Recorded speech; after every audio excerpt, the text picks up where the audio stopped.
Is watch time a thing? Hold up. I saw that, and now I'm curious. Hello, gal. How you doing? How you guys doing this afternoon? But yeah, Chibi Unicorn, you did a watch time command? Is that real? Is there a way for me to like set that up? That sounds cool. People just come in and be like, how many hours have I clocked? Yeah, hello everybody, and Dan, congrats on first. Damn, I believe it is. Oh, let me go peek in on that real quick, because the only thing I could think of is stream elements. Let me look. I know follow age is a thing, but watch time, that's new to me. It is! It's there! Oh my god. Well, now it's on. Because I turned off a lot of the default ones because I did not want to oversaturate my my chat with. Uh, Ow! Gil has spent 0 seconds. Yeah, I just added it. I probably should have added it. Ow! My noggin hurts. Enrich the lore. I will enrich the lore, Blippy. Yeah, I added watch time because I didn't even realize that was a thing. I forgot all about the default commands. Because most of them I don't even need. Like, dueling and points, like, I don't need those. Twitch itself already has points integrated. So. Leaderboard? That's actually kind of cool. But yeah, can I interest you in a trade? A trade for what, Gil? What are we trading? I am now ready to know. VIP instead. Hmm? Ah!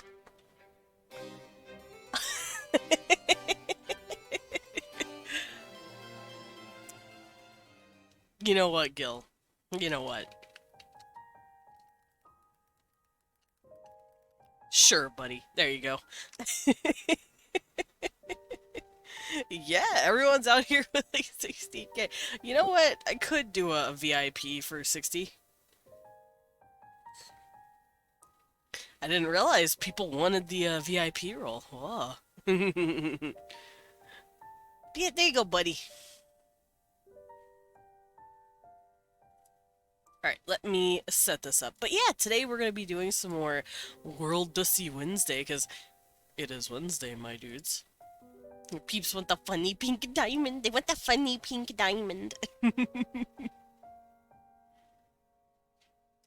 Alright, where are my bugs? Where are they? Here they are. The kettle. Another stone to another. This will go great with my collection. Or whatever the fuck the, I don't remember what that, the Star Wars thing is. Hold on. I have it as a GIF. I'm gonna go find it. Because now I want to remember. Oh. Where is it? I have it favorited.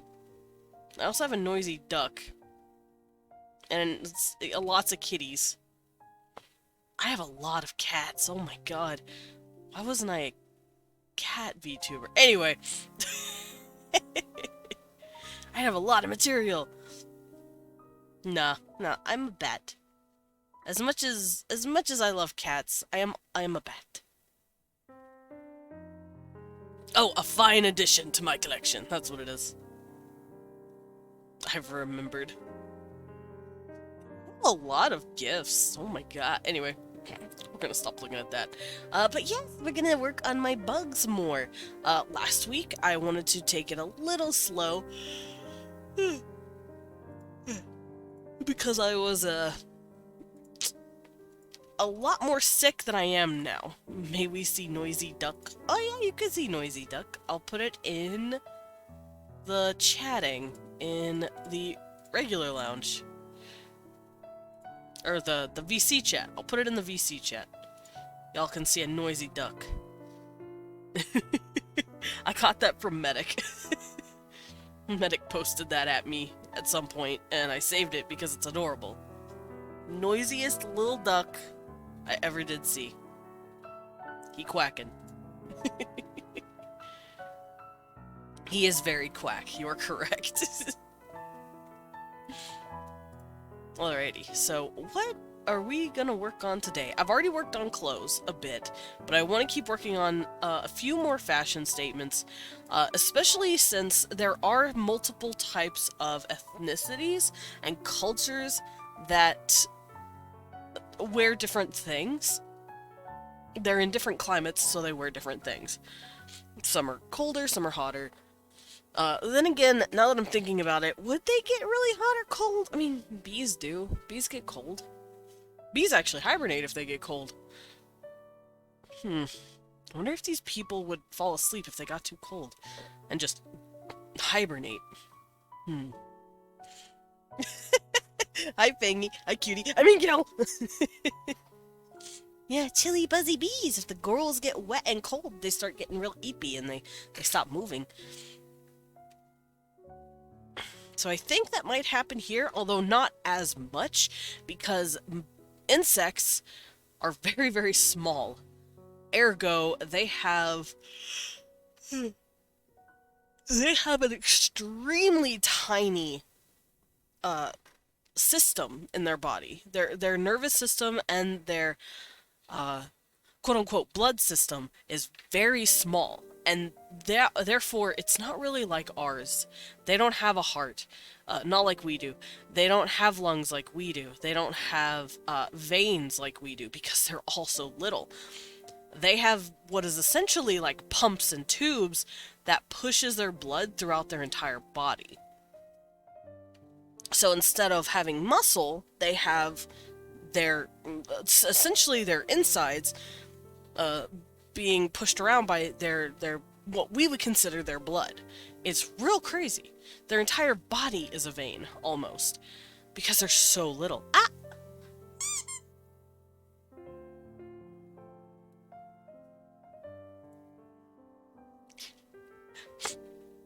Does this make you happy? Now I have to go get the stool. Okay, I can't be mad.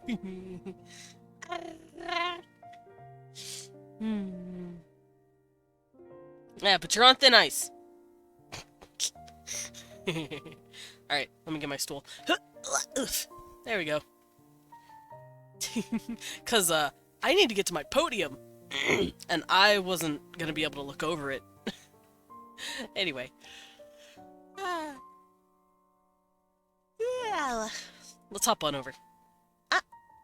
No, I don't want to see what's new. I don't care about what's new.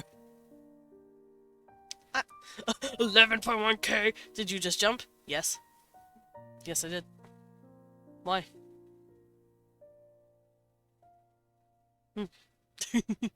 I just jumped up. Why?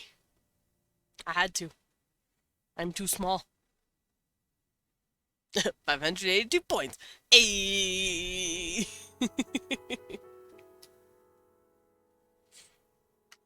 Alright. Oh, jeez! I was dropping stuff, don't mind me! Back on hops. Yeah, I can fly. Alright, so I'm gonna peek in. I'm gonna peek in on my document here for my kettle. They're called the kettle, by the way. They're not just bugs, they're kettle. Oh yeah? You don't like that name? Hi. Cecil is whining like a baby. Hi. Hi, baby. Cute boy. Doesn't will never be bawling. I'll only be bawling. Pat Cecil. I did. I petted him. I pet him. I pet him again. A good boy. Hi. Soft like cloud. Yeah. Soft like cloud. Objection. Doesn't fucking ballin'. I dab if I could. I promise. I will one day. Alright. So, like I said, last week we covered their clothes. The week, well, not the week before that. The week before that I was sick. But the week before that, we covered their physical proportions. And I used the blue ones, my Dauber kettle, as the, I guess, the inspiration for all of it. Oh, wait, what emo? That is an emote. That is an emote.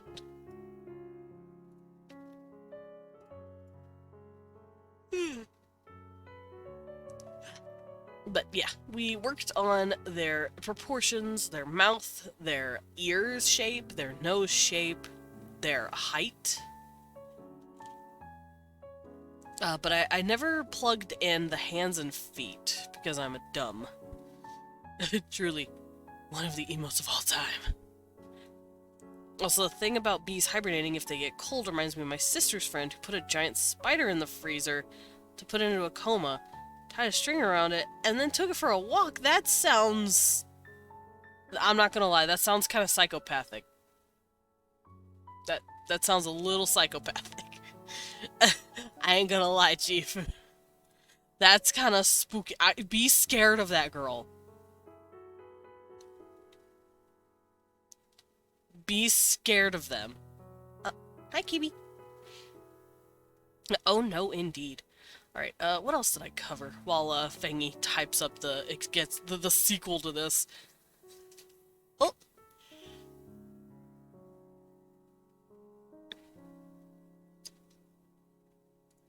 Let's see. Oh! There we go. Very fuzzy friends. Very fuzzy friends. The spiders are cute. I don't care what anybody says. Spiders, cute.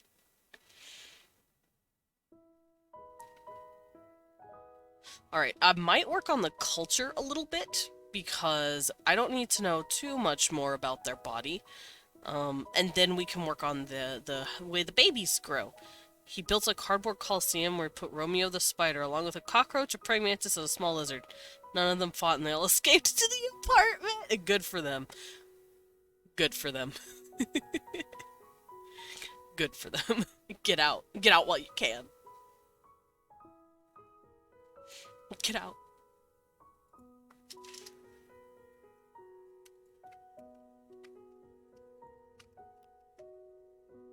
Alright, I'm gonna grab this and drag it down here.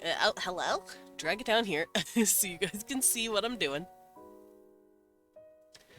And we are going to be filling out the rest of this. Now, I filled this out. We've already seen all of this. And I believe I drew pictures for this. Give me just a second. Let me go and look for the pictures. There were 19 on a religious mission. They're like me if I was not a coward. Hey, you're not a coward.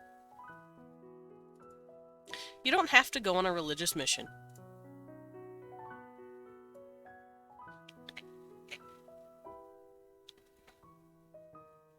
There we go. Look at them! Alright, so I'm gonna plug in the hands. The hands look a little wonky, but it's fine. The hands and the feet into...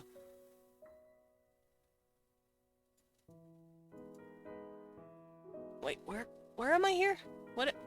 Oh! Huh. So let's remove that ruler. I don't need it. We could just combine these, because why not? For the moment. And we're going to plug this into our sheet, right here. So, hands, the image goes here. There we go. And then we'll plug in the feet. Like so. And I'll also back up, because I don't want to have those layers stuck together forever.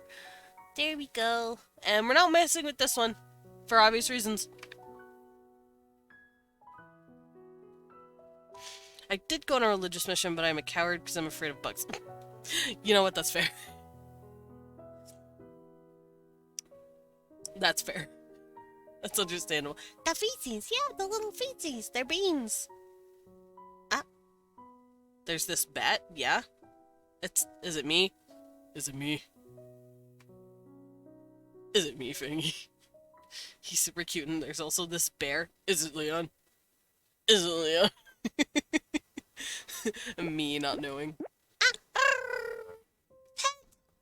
Thank you for the pet, Amy. What?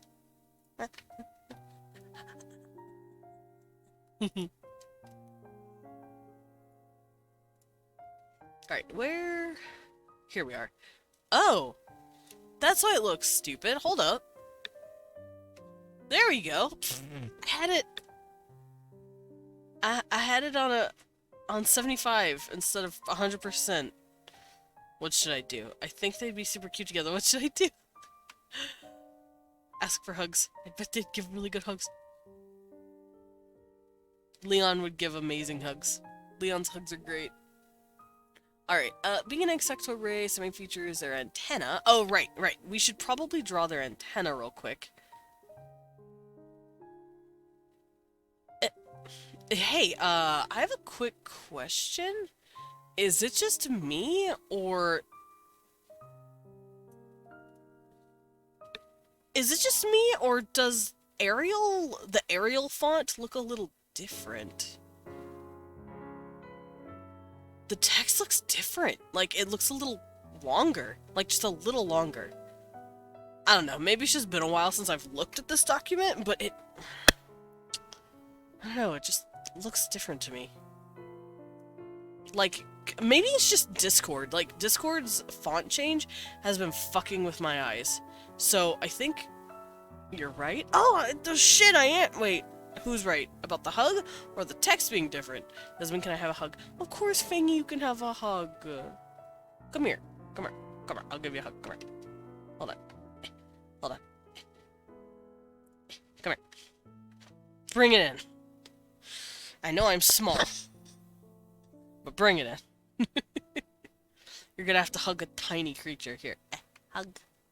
There you go. Hug.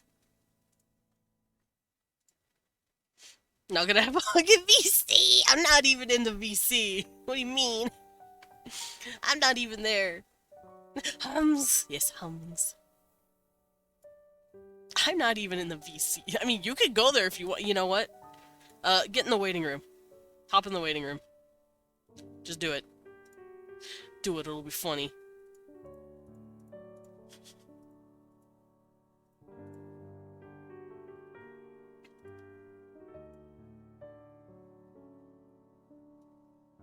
There you go, buddy. You did it. You made it. You made it to the top.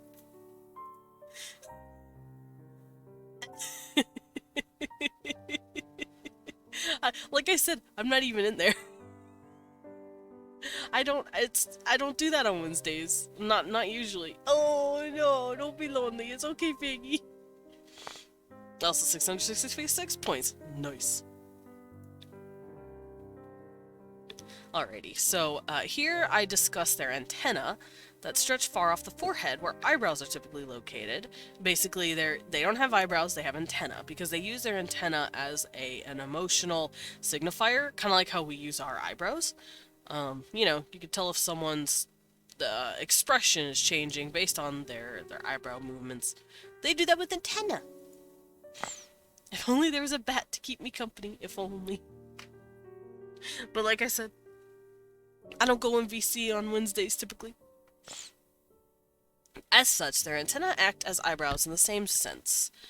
They move in proportion to their emotions. Yes. So we're gonna draw their eyebrows.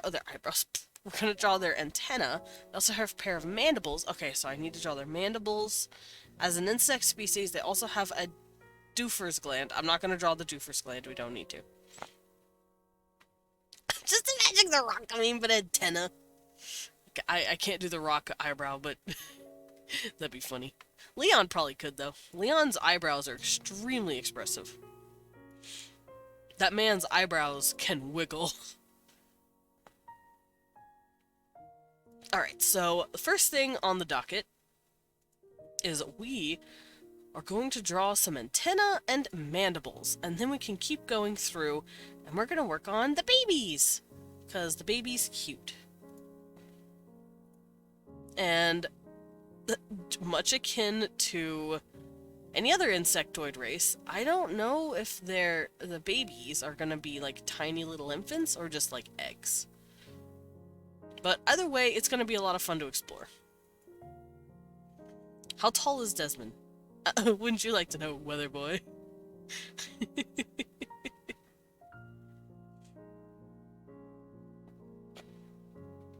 Alrighty. So, we got some mandibles. Some antenna and mandible, what's the word? What are these things? Pictures that I look at for reference. Reference. They're called references. A number. I'm a number. Some combination of numbers. Ow. Alright, where should I draw these? Also, they don't need their clothes right now. They can be naked. I don't know which layer makes them naked. There we go. And we can pull up the daubers. Yeah! And where's my... I guess I could just draw a quick sketch up here. And I can make their antenna. Ah, I have an itch. I have an itch. No! My ear itches. Ah!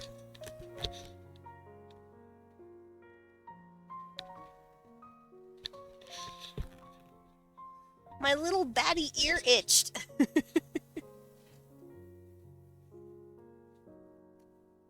There we go.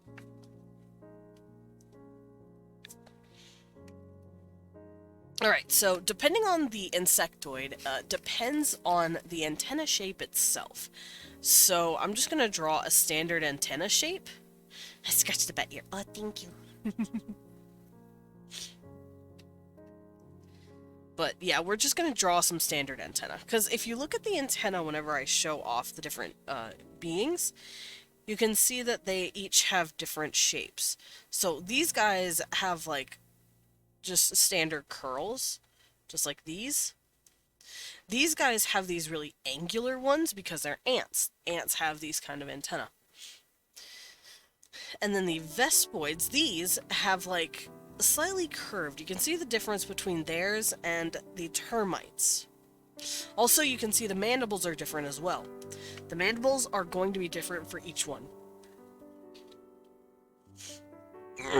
Because I base them off of the actual insects.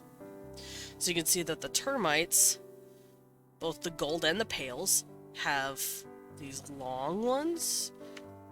And each mandible is there to serve a different function. These guys have these kind of mandibles because they use them to chew wood. Ants have shovel-like mandibles, and they're angular... Ow. They're angular, Can I not hiccup?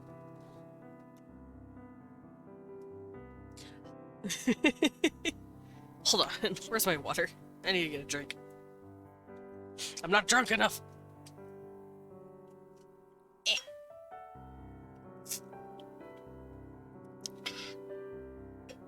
I like how my model looks like it takes a step back when I bring my cup to my face. And then I put my cup down. That's funny looking. But yeah, these guys have shovel-like mandibles, shaped like that. As do these guys, and they're for like pinching. Do you think the ants would be in the mountainous ones of the insects? Possibly. I know they'd definitely be a lot more underground. 'Cause let's see. Termites, now, okay, so, fun fact. The reason these guys have been able to get so big and evolve to sentience is because the world itself is really big, and there's a lot of animals that are really big. As such, there are also a lot of flora that are huge in certain regions. Regular trees actually look absolutely fucking massive. To kind of a big flower. Yes, there are some areas where stuff just looks fucking huge. That's where these guys come from. They come from an area where things are just fucking huge. Because they... evolved in an area that is basically like a giant island that has its own unique ecosystem. And this ecosystem had to just keep getting bigger on itself to make sure it, you know, evolution it kept up with. These guys were one of those races. They just had to keep up with the evolution. Over time, they were able to stand up straight, become bipedal, and bipedal plus everything is big small world from Mario 64. I mean, kind of. But yeah, that's the reason these guys exist, because they're from an ecosystem that thrives on big. The bigger you are, the better. So even the insects got huge. And they have to fight frogs the size of horses. Like, like there are some creatures out there that are fucking huge. But these guys live in these giant trees because they are termites. They use it as food, and they also... Doesn't even know it being smelled up. Big world is like, fuck you. I let you in my VC, and you do this to me. You disrespect me in my own house. How dare you? How could you? How could you? Anyway, yes, the termites, they do take up residence sometimes in these big trees, but they use the trees for food, and they usually make mounds to live in. They build up these, like, huge adobe, like, castle structures that look really cool. The Antoids, however, they do build some sort of, because it's not quite the way we see our insects doing it. These guys probably do burrow on the side of a mountain somewhere, but then they go straight down. They live way underground. They're like the dwarves of the insects. They will live way underground. Oh, hi, Kibby. The wasps, on the other hand, these guys, they will make honeycomb-esque looking homes, usually in trees. They'll climb up these giant trees, and they'll start building homes there. What is that shape? It looks like a honeycomb, kind of. It's like a series of apartments that they build on the side of their trees. And these guys actually live in an area where it's very clay heavy, and they build clay adobe houses. These houses are usually long houses. They're like a really long row, and they just hang out in the mud huts.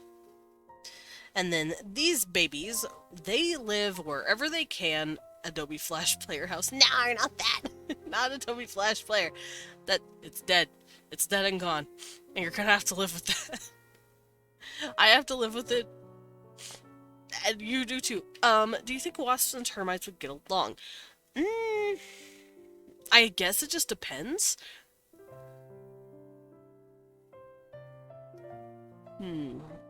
Yeah, I guess it just depends. Depends on how much space they have together. Just play on one of the sites that converted to HTML5. No, I refuse. It's dead now.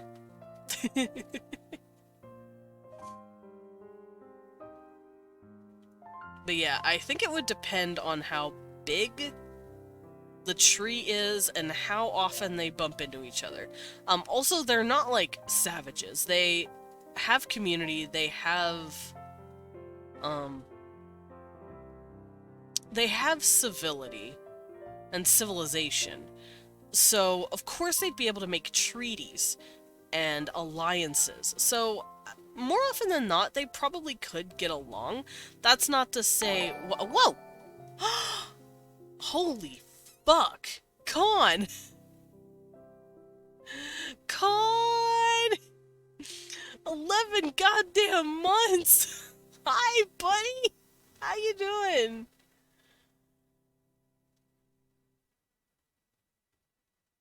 Alliances! God damn it. Not a lion. Anyway. Hi, Con. I'm being trolled. Help. My own people are fucking with me. Chow! Chow! Hi, Jacko. Welcome in. How are you doing? Thank you for the 5 gifted. Hey, you calm down. But thank you for the 5 gifted subs too. Abi, Mananoke. That's a name. Oh, ow. Semi Enigma, Maki, and Talim. Hello, Desiman and Beans. I'm well doing a bit of work. Of course, of course, of course. I hope you're taking it easy though. Don't overexert yourself. And when Kat gets there, tell her I said hi, bestie, because I love her. Boop! I contribute to Choo Choo. Yes, thank you, Faggy. Doing all right. Good. Hey, Jack, go back. There you go. That's for you. I've been practicing. Oh, and I killed him. I'd like to think I'm getting better at my Adas. Thank you, kind sir. Yeah, I'd like to think I'm getting better. Let me know. I'm trying. I'm trying my best to get better. Y'all deserve top tier Ada, so I've been practicing. Also, hi Koishi! Cutie pie. Alright. My stream buffered and I thought Desmond just inhaled and this started to you know, like this.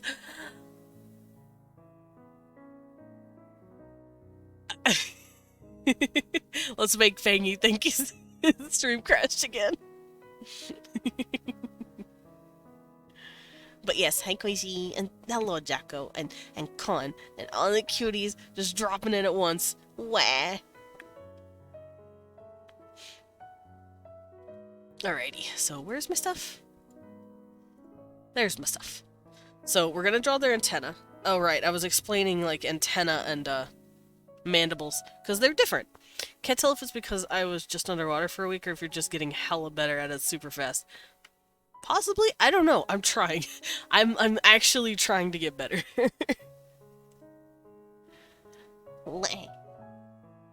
But yes, I hope you're out of the water for a while. I don't know if you are or not, and I'm gonna be sad if you aren't, because I miss you, but... Extremely random question regarding my moon demons. Shoot! By the way, I've completely dropped the ball on finishing their armor colors because I'm an idiot, but don't worry, I will be doing that at some point. I keep forgetting to, like, actually do it because I'm an idiot. Because they're right here. They're literally right here. They're right here. I just never finished coloring the armor because I'm a dumbass.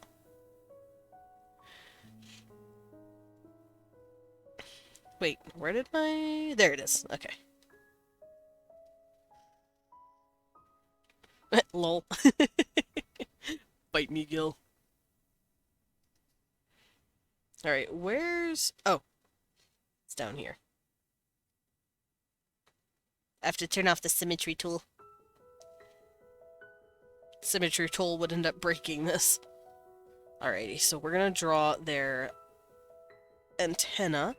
And like I said, I have to draw it in a very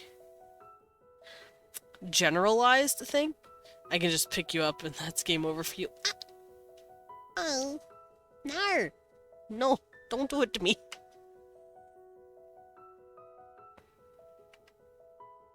That was not the question. Oh, okay. I was wondering if they were done or not. No worries. I am in no rush, and I know... Yeah, they're not done yet, because I'm an idiot.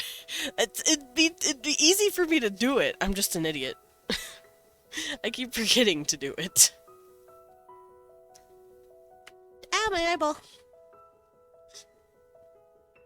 Alright, we're good.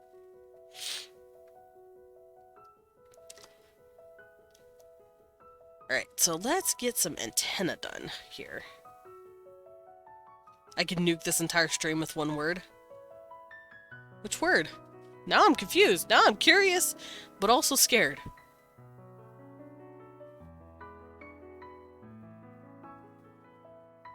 Every pony. Ugh.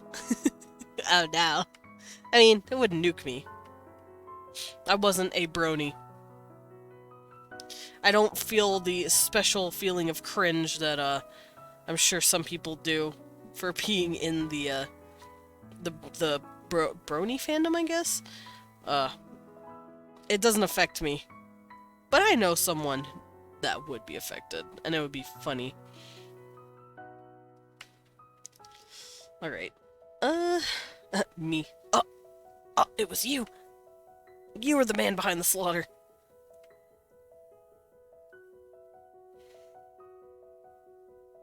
Okay, I need to squish this boy's head in. So we'll just do some simple antenna. Nothing crazy.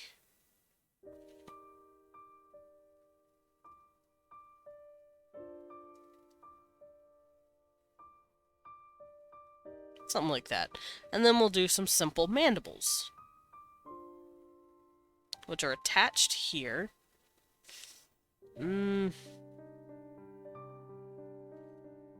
I was the bangy behind the slaughter. How dare you? Is that person Leon? Oh, the person I know that we used to be a brony? No, it was not Leon. Leon has never been a brony.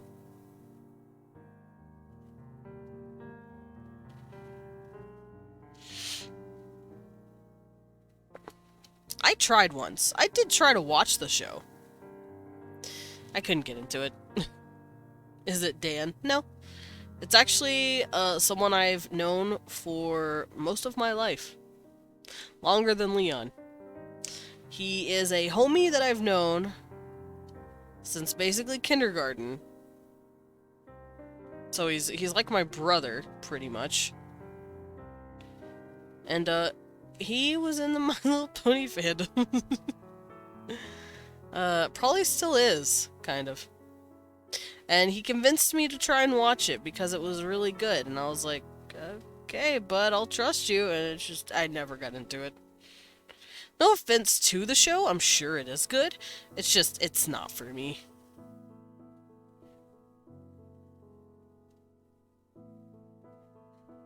The only way you could get me to watch MLP is if I could dropkick all of them. Aww. You were friends with a brony? I was friends with a brony. I'm still friends with him. He's my homie. Alright, so we got the mandibles done, and we got the antenna sketched out.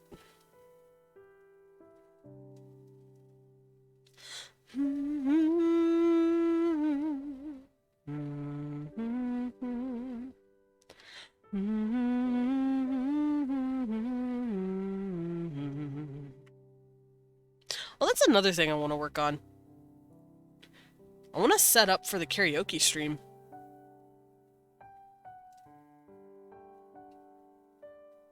Because that's going to be fun, but I'm letting my voice fully recover before I do that. Because I don't want to pull something and then fuck my throat up, you know? You are friends with at least 2 bronies. Oh. One whose status is pending and one who's an ex-brony. I don't know if he's an ex-brony. I know he's still... I don't know, I'd have to ask him. I'd be like, do you consider yourself an ex-brony? He'd probably be like, I don't know, I don't care. I don't think he cares. I think he liked the show. He liked the show and he liked the characters, so... If you hurt your voice during karaoke, I can replace you with VC. Thank you, Fangy.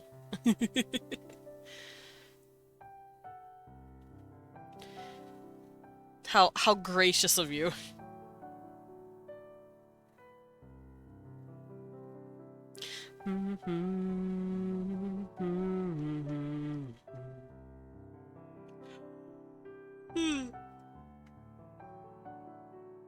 Oh.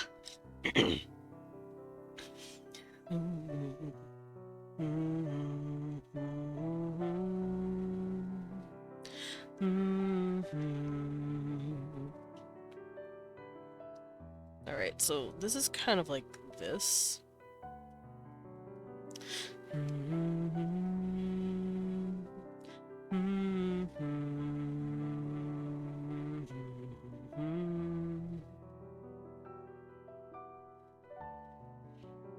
I won't worry about layering it on this side. I don't need to. Come on. Hold on. I have an idea. They're gonna be generalized. A lot more than usual.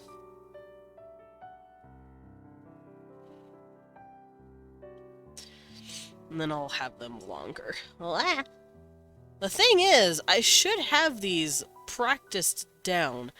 Cause I designed not an insectoid race, a fairy race that has insectoid features for a comic I'm making. I should have this down. There we go. Which, by the way, yes, I am working. God, I have so many comic ideas. Help. Me who sends Desmond 18 finish a Russian folk songs? No. The only Russian song that I will sing is Tili Tili Bomb, and that's because it sounds fucking dope. It sounds haunting.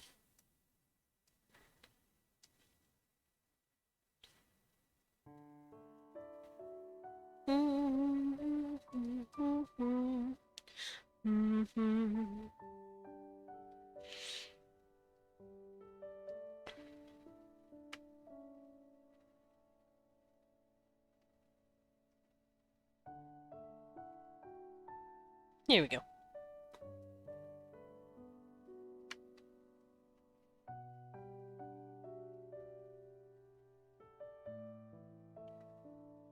Modern problems require modern solutions.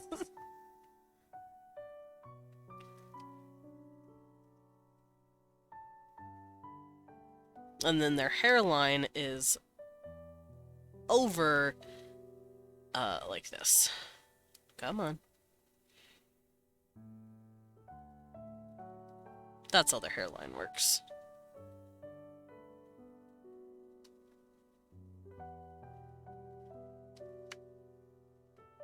Miyu sends Desmond a song requiring Tuvan throat singing.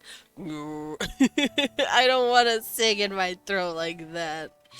Might throw some Ukrainian and Mongol in there for fun. Why do you guys hate me? I want to sound decent.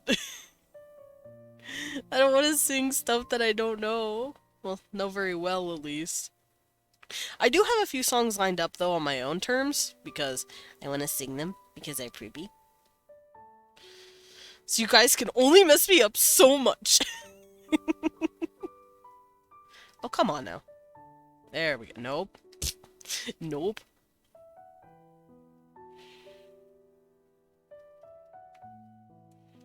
Come on. What is up with my line art today? Hello? Wake up. Wake up, hand. How do art? There we go. That looks fine enough for what its purpose is. And I'm not going to worry about drawing the eyes, because we're not going to see the eyes. I'm trying to draw a reference for the antenna and the mandibles. So we're just drawing those parts.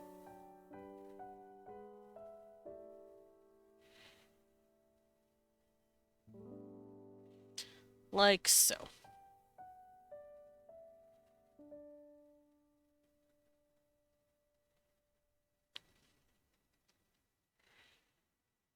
Me who wants to help Peggy in this endeavor. Wah!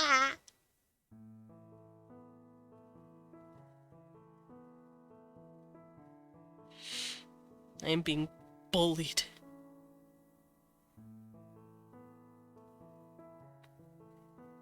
Absolutely bullied.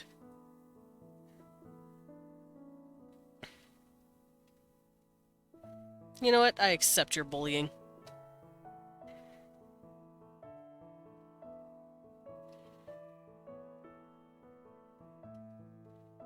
Okay, that looks fine. Now let's add in the mandibles.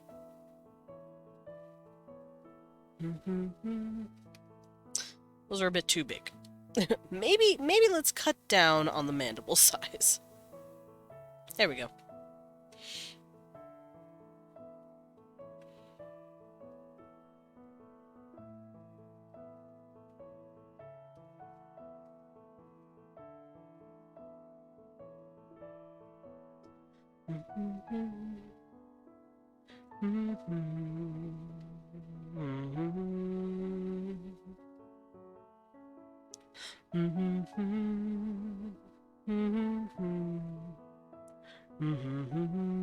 Every chance you get just to have to take what?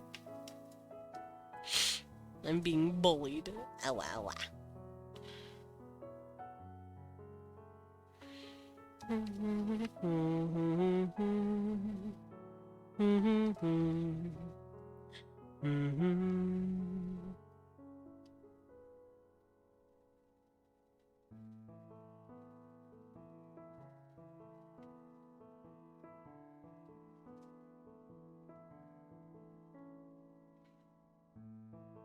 Hmm.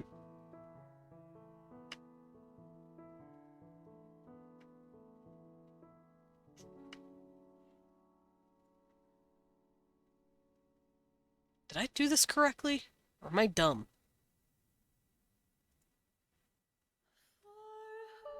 I might be dumb. Hold on. Let me turn these off so I can see the blue Vespoids. It's fine. The antennae are different, but it's fine. Yeah, it's fine. Oh, I should probably get rid of this nose piece here, because I don't need it at this juncture.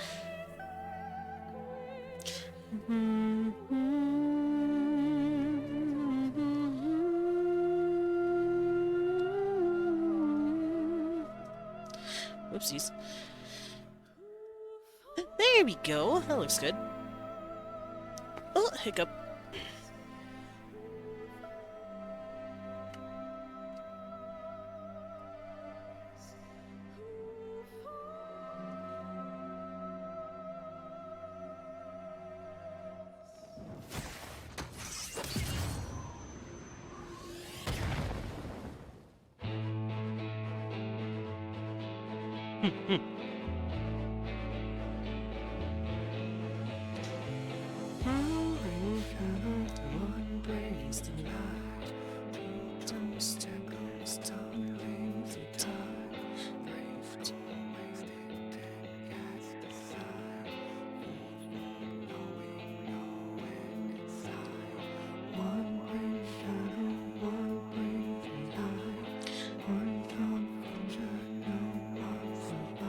Are they all the same shade of black?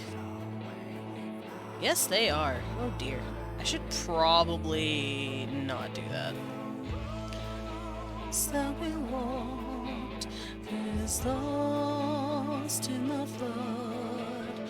These arms completed, we're wasting the blood. God, the Shadowbringers is so fucking good. This is the Shadowbringers music for the trailer. Because the trailer music kicks absolute ass. You should sing La Hee! La Hee! I could sing the Soken version. Because the Soken version is fucking great. And hilarious. I'm gonna make this just a tad darker, so I can differentiate it from the hair. Whoa! I am at work, you cute pie! Get back here! Get back here so I can smooch your face! Thank you for the 11 months, holy fucking shit. Medic, you're so sweet. It's almost been a year. God damn. That's nuts. Ow! Thank you for the Betty.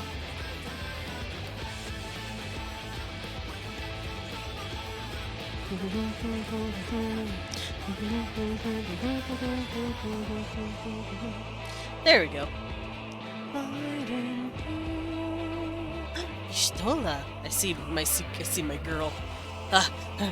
Stola.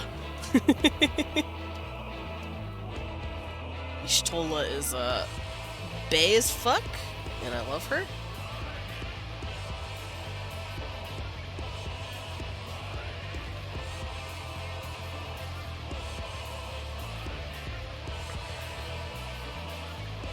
No, this is Patrick. Insect, yes. Insect.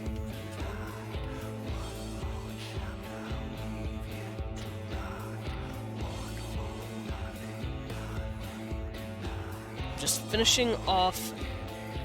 There's their little mouth.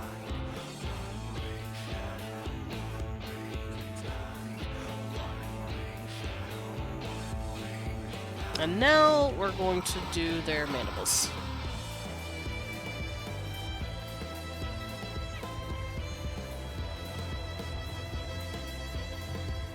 And fun fact, these guys are based off of the best wasps that I have ever seen or heard of.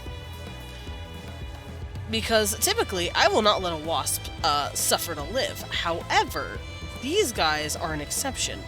They are called dirt daubers, or mud daubers. Raspberry scones! Nar. Yes, I'm using a drop... Oh! Hello, Pumpkin Jack! I did not even see this! How are you drawing? Is this a mouse? This is my drawing tablet. We are drawing Bug. And I am using... It is a... Let me look into it here. It is an XP Artist pen. Or XP Artist. Whoa! And thank you for the follow. But it is an XP pen 15.6, I believe it is. I believe the number. My specs are down in the descriptions. Oh, Fangy. Hope Usagi didn't come for you. But, since you're new, Pumpkin Jack, I can give you a little introduction. Hello, hello. Since you're new, I am Desmond Dracula. I'm a vampire bat butler, also known as a battler. I go by he, him pronouns, and I like to draw as well as Worldbuild on Wednesdays.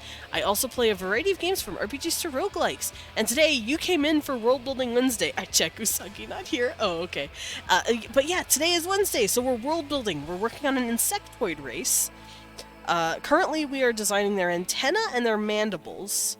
And yeah, my stats... my tech, specifically, is in my description. It is in my About Me. And yes, it is an XP Pen 15.6, I remember. I remembered. And my drawing program is Clip Studio. Although I used to sing Clip Studio's praises, but now I don't, because of their policy changes. And until they change it back... I'm not going to upgrade this thing at all. I'm not going to give them any more money.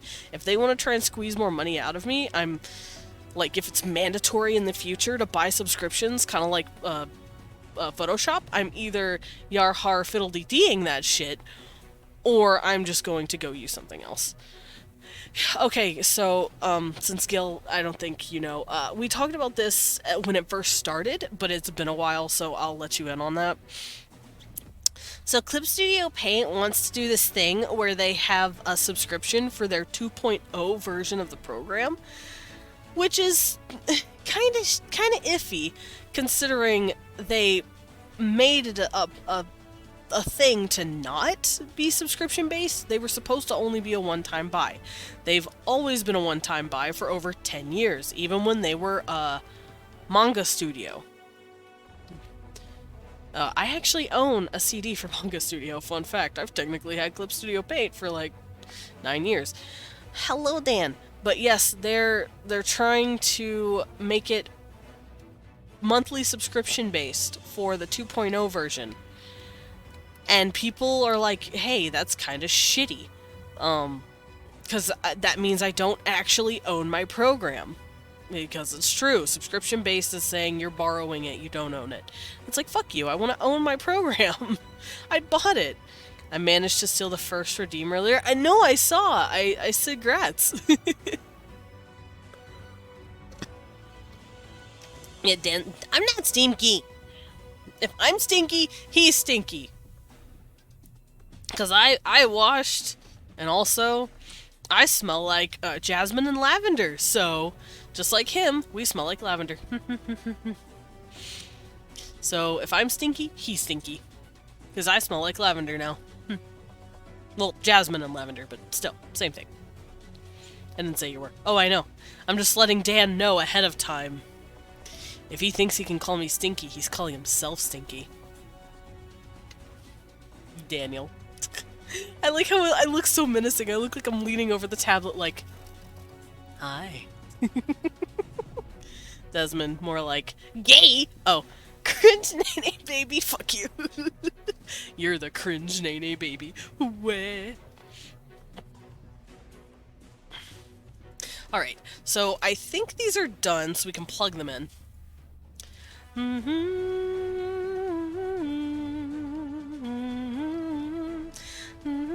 And I'm not drawing their Doofer's gland, I don't need to. Hey Dan, guess what? Gengar. Because it says here, as an insect species, they also have a Doofer's gland located in the back of the abdomen. This means that... Oh, I should probably draw their abdomen, huh? Their abdomen and their wings. You know what? We're going to do that real quick. I'm going to draw their abdomen. I'm going to draw their butts.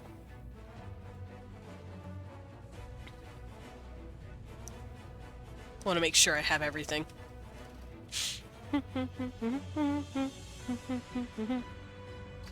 So, sure, I'll draw the Doofer's gland, and by Doofer's gland, I mean their butts. Which, their abdomen kind of looks like tails. Gang bang. Oh! Gengar Bangar.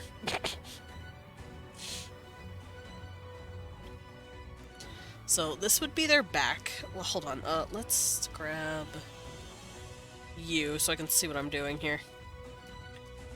Yeah, let's look at the male. Male's easier to look at. Gengar says trans rights. Hell yeah!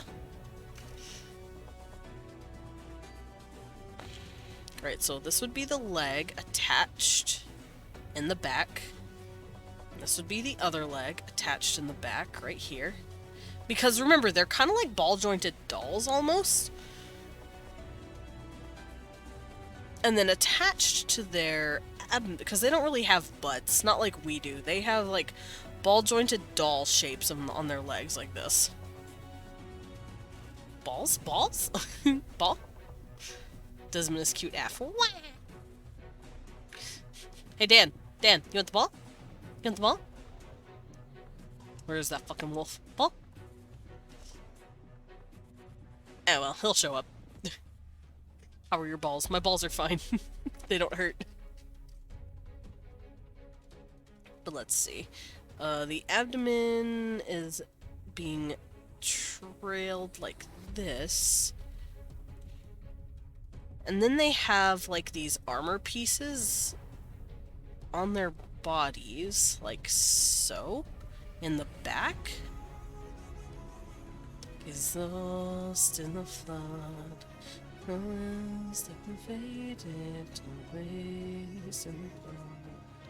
There we go. Something like that. So this is all chitin. And then underneath they have... Oh, that would be really cool. Although it wouldn't matter. And then here they will have their bee butts. So you see here that this thing exists. This is a part of their anatomy. And it acts as like a really thick tail, but it's just an extension of their abdomen and their gut. And it's not quite vestigial, but it could be. There we go. Then they have their little thorax, little lupus.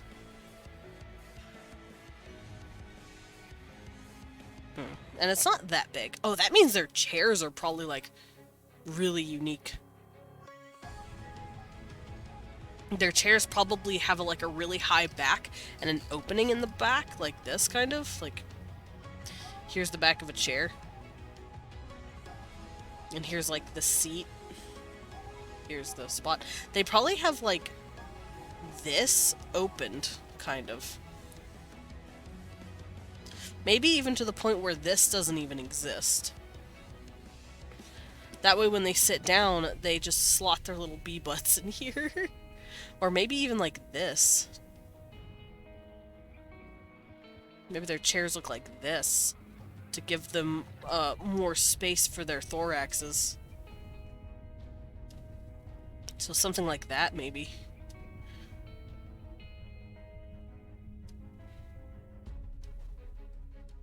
Hello, Himi!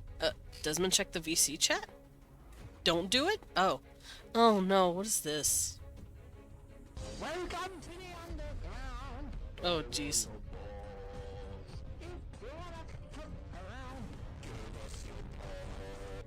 What the fuck? Give us your balls, huh? Don't take my balls, sir. I need those. Did you like it? Anyway, uh, so this is the thorax, and this is where the Doofer's gland actually is. Oh no, poor thingy. He died. So sad. So sad. And I feel like nowadays their abdomen, their little bee butts, act more like a tail than what they're used to being nowadays. Because in standard insectoids, standard insects, you know, they have their little bodies, then they have their head, they have their little mandibles, they have their segment, and then they have their thorax, and they have their legs. These things act as basically their reproductive system. Basically, whatever our abdomen is, this is their abdomen. But for these guys, I feel like that's since changed, and maybe the thorax has actually gotten a bit smaller. Like so. Maybe it's not so big anymore.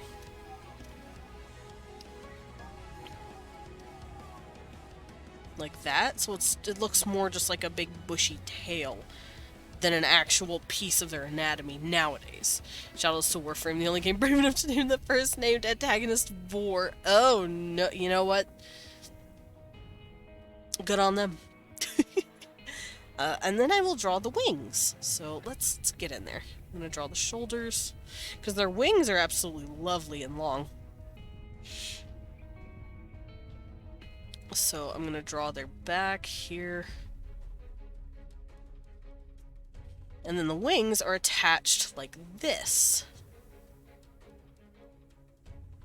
Now, they can't use their wings to full capacity back when they were smaller, but since they've gotten bigger, learned to stand, and also have sentience, their wings have started to become vestigial as well. These guys are in very much evolution limbo, by the way. They have a lot of vestigial parts to themselves that they're slowly losing by getting smaller. Like their abdomen, which is slowly moving inward, and their wings, which is slowly moving back and then flattened. They can still move them, but kind of like how we have tonsils and like, what is that? Not the pancreas, not the liver. We have something in our body where like, we don't need it.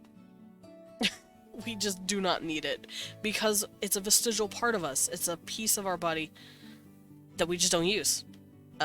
Your sister? Yes. What did she do? Did she draw me another Gengar? I hope so. As contact holders with cat caps. What does that mean? What's a cat cap? Hold up. Oh, like, okay, like an actual contacts for like eyes. I was thinking like, I was thinking of something else. So, like, they put on little caps with kitties on it? That sounds cute. I don't see a problem with this. That sounds adorable. There we go. But yeah, these guys have wings. But the wings are also becoming vestigial. They can't use them as well as they used to. And the wings themselves can only take them so far, mostly gliding. They treat it as a gliding apparatus. Oh, I see, you sent me. Oh, those are cute. Little kibbies. Little kibby caps. That's precious. Alright, so, Doofer's gland, blah blah blah. So, I'm gonna write... Ow. I'm gonna write down about their wings real quick, and then we're going to start lining this. So, they also own 2 pairs, because they have, like, kind of like the butterfly wings, where it's, like, the big one and then the small one. So they own 2 pairs of... What's the word? Translucent... wings that at one point granted them flight. Nowadays, however, these wings act more as vestigial appendages How do you spell appendage? And can only grant them, the ability to glide. There we go. So they can't really fly, but they can definitely glide, and they can catch, appendage. Yes, thank you. Me trying to remember. I almost spelled it as, like, appendage, and then I put an I in there. I'm like, that's not correct. So don't fly?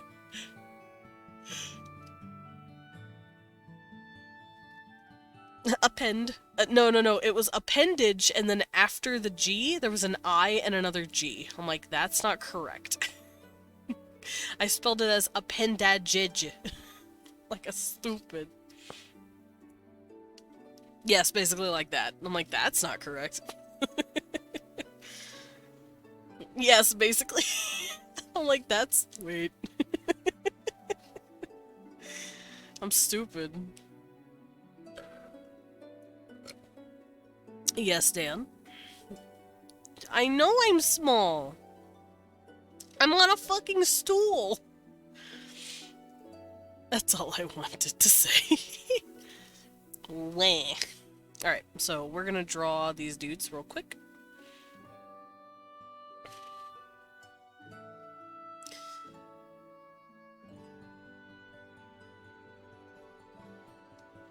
Let's see if he can bend and then bend this way. His body will have this.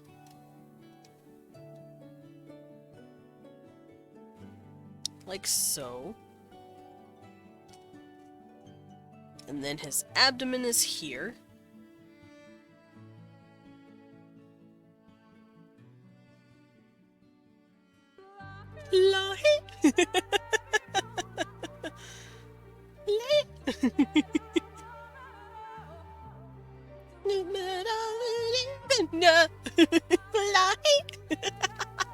Sorry, I'm having a lot of fun now.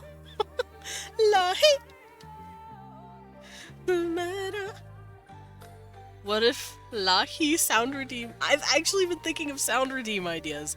What sound redeems would you guys like to hear? Cause I have like 3 in mind.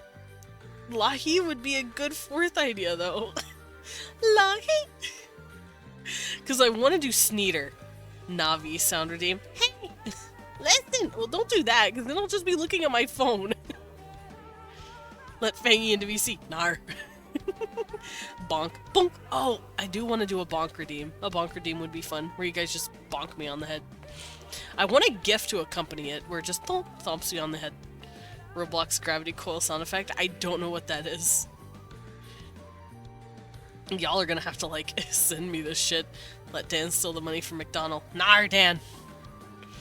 You cannot have money from McDonald! I said so! Also, Jacko, mwah! You get a smooch. You're fucking precious. I hope you know that. Never forget you're fucking precious. Lie? No.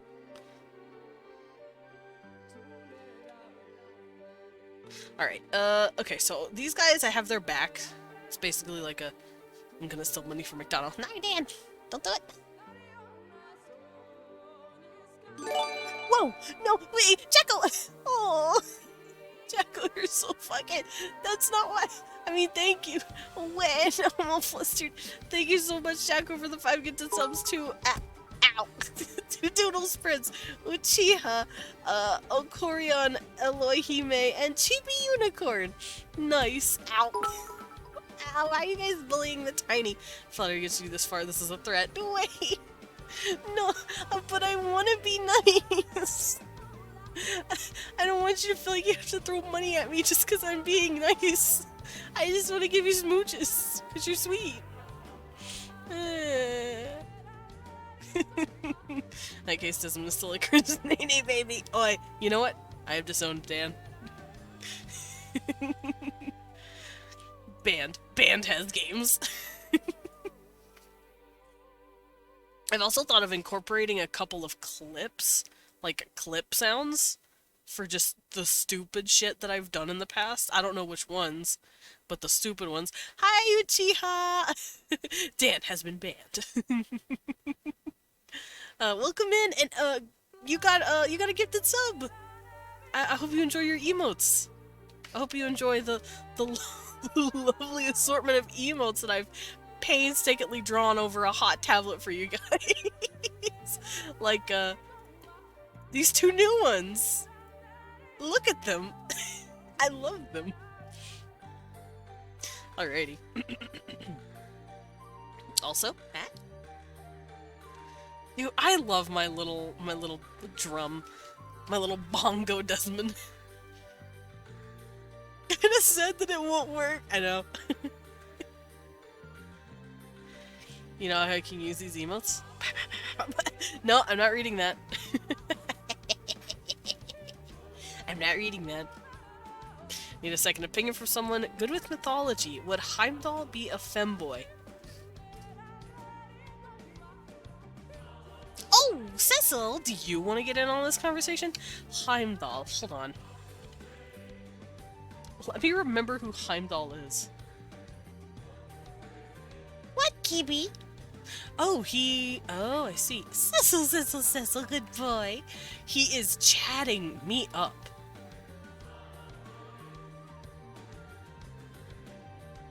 Heimdall is described to be extremely pretty.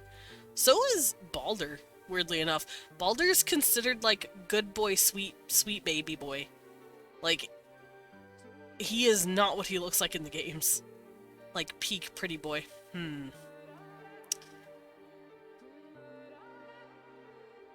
Maybe. Maybe. It just depends on the body.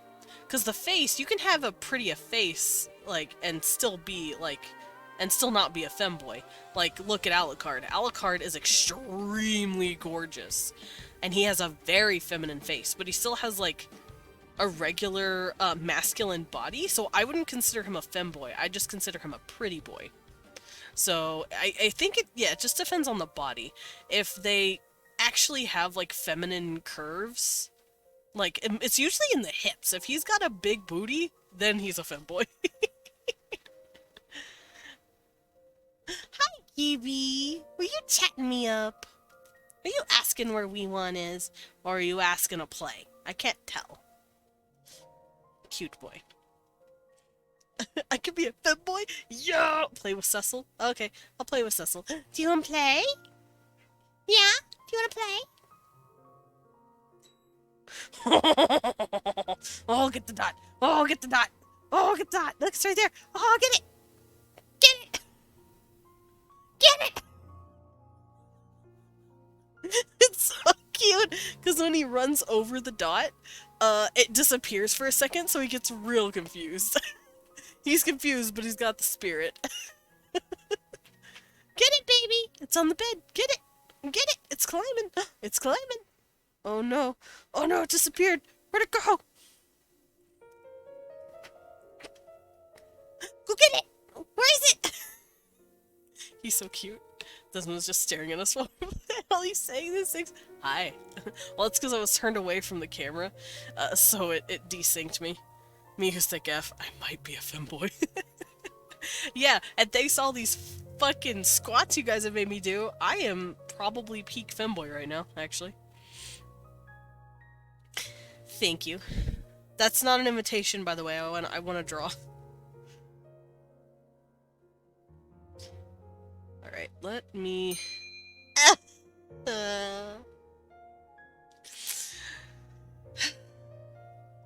I know I shouldn't have said anything.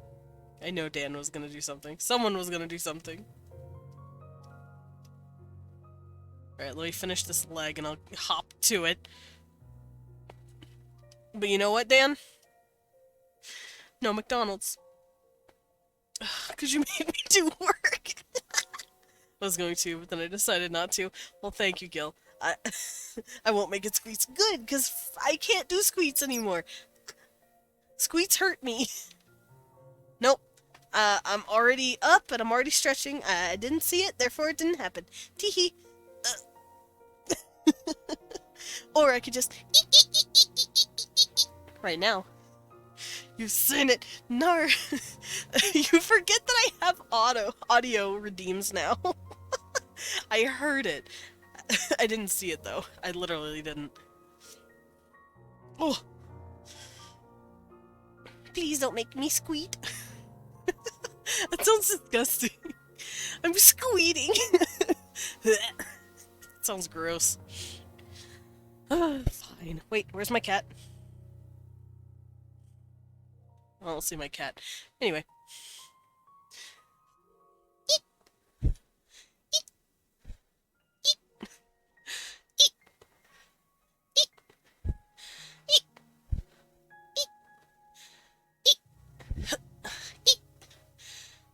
There we go. 11, 12, 13, 14, 15. Whew.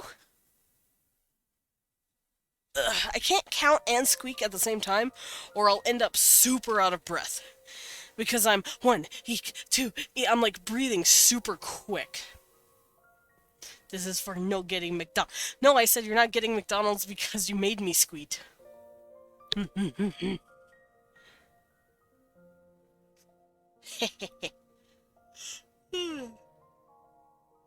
Oh.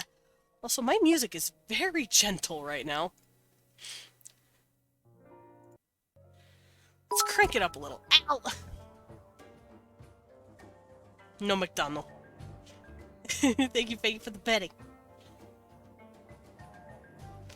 That's not how I remember it. That's how I remember it. Because I'm because I'm dumb.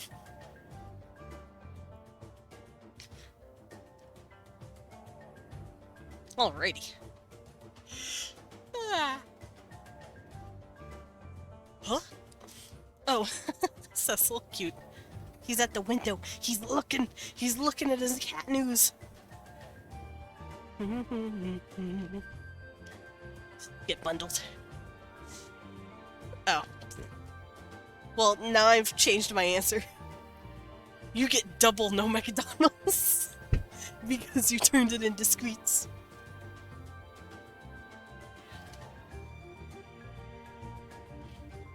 That's impossible. No. It's not. Double no McDonald's. I hope you know I'm just trying to fuck with you. I hope you know. No McDonald's for the rest of the year. Good luck. Have fun finding the credit card.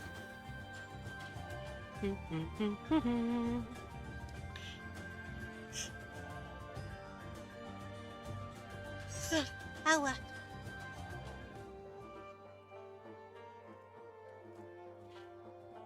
Alright, so we're gonna be working... I need to finish on the abdomen here. I'm gonna attach it like that. That looks fine.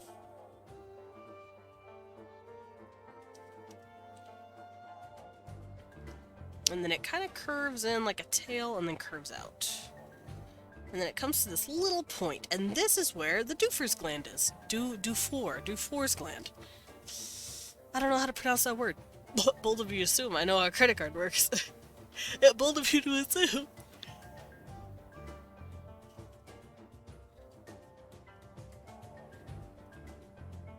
Bold of you assume we have a credit card. What if we just pay people in doubloons, huh?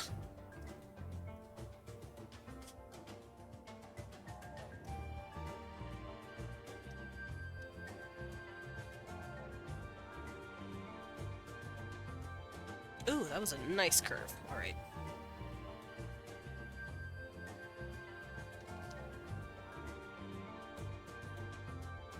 And then we draw the segments. Hold on, those look a little funky. What, Gibby? Cecil is being a cat.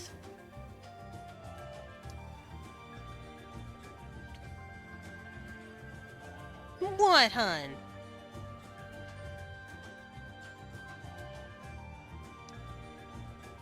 There we go. cold fart, so it wouldn't completely surprise me. Wah. What if we buy stuff with war bonds? Hi, Kibi. Hello. My little boy. Oh, I see. He found a hair tie. Should I throw the hair tie? Should I throw it? Do you want me to throw it? Do you want me to throw it? Good boy. Yes. Okay, Gil. Go get it. Good boy. I hucked it. He should be distracted for 2 seconds. Don't worry. He'll be back. Alright. I'll bring this down. And then this can come in like so. Yes, little one. Good boy. You brought me hair tie. You ready? Oh, you ready? Go get it. He jumped up into the air to get it, and his legs like frogged out. Who's a cute boy? Who's my little frog? You're a frog.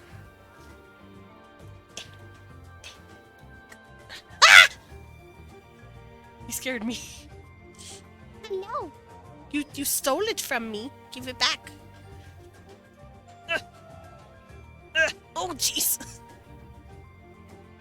I got it. Found it. Go get it, baby boy.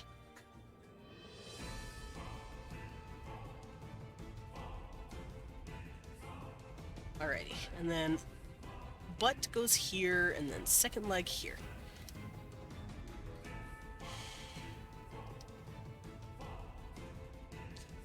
Actually, I'm gonna erase the other leg. We don't need it where it is. There we go.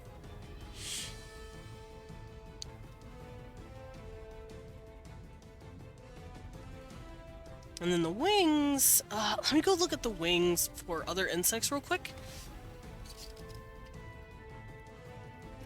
Because I know they're attached a certain way, and I want to make sure I get it in correctly.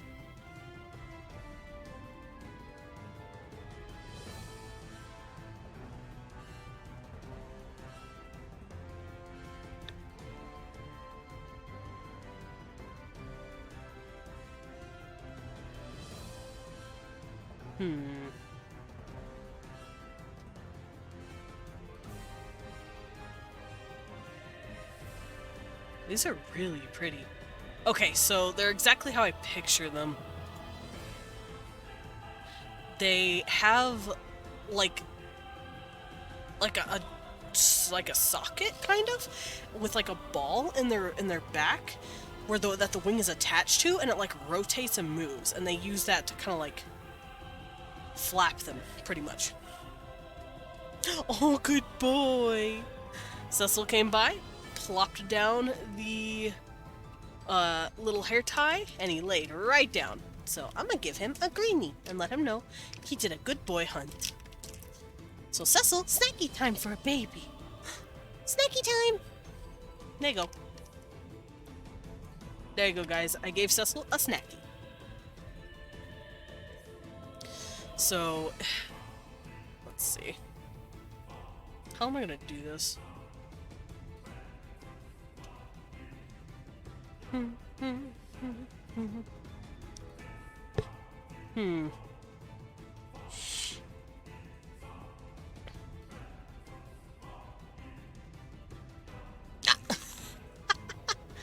Is that for Cecil or me?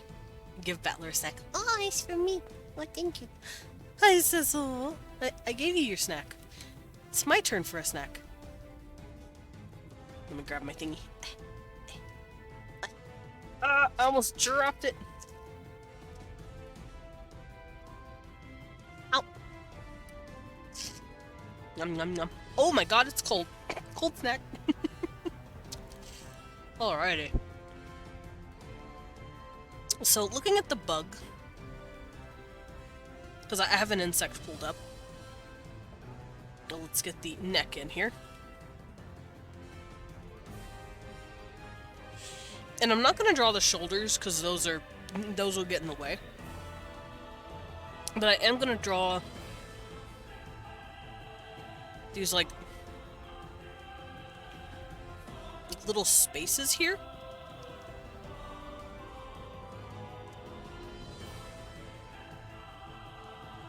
Kind of like this.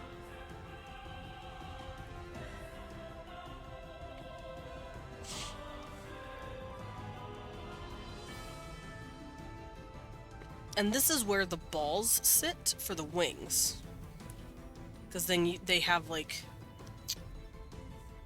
Right, hold on. I need to sketch this a little easier so I know what I'm doing.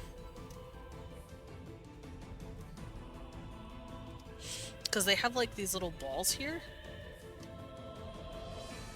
that sit in these joints, like right here. And then the wings themselves are attached to these balls, like so.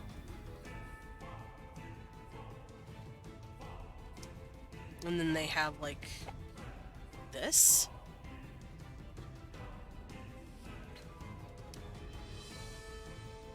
Kind of like this. And it looks similar to a dragonfly wing almost, but that's the best way I can show off these specific wings. So something like that, maybe.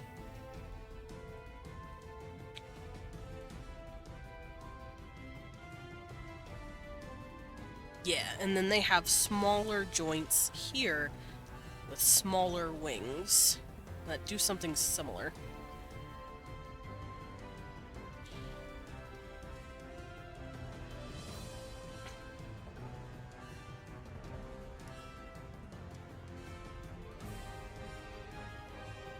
And the wings aren't getting super big nowadays.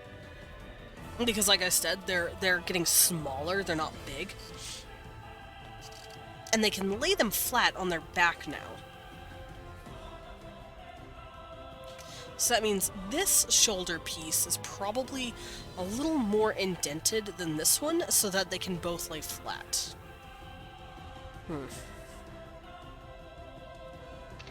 Whoa! I'm being waterboarded. But thank you for the drink. Thank you for the water. Oh. Yummy.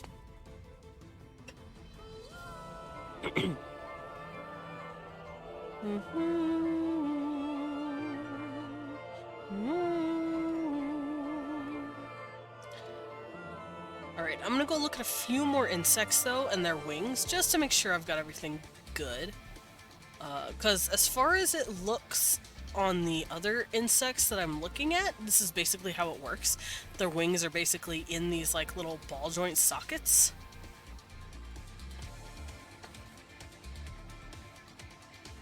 At least the ones where you can see the attachment to the wings.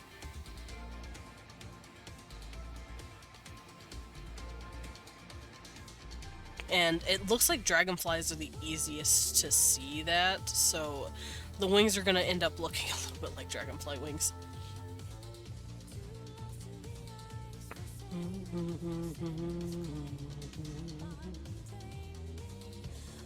Also, dragonfly wings are just really cool.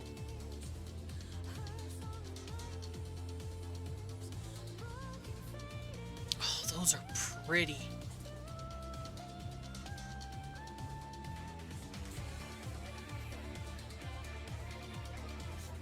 Those are pretty. Okay, no, their wings don't look like that, but they're very pretty wings.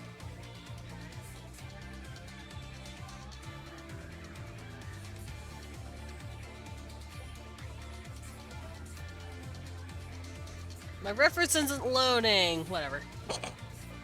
You know what else is creepy? You guys, you are all very pretty souls.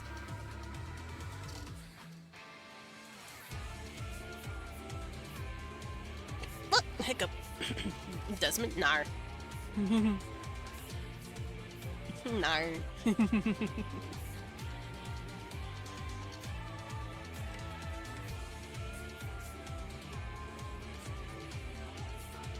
Let's draw that. That's not poopy.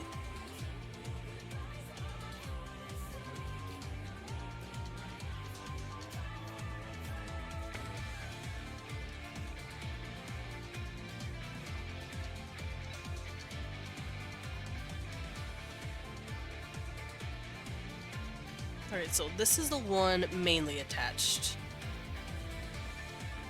And then it does this. Something like that. Honestly, I have an idea. Hold up.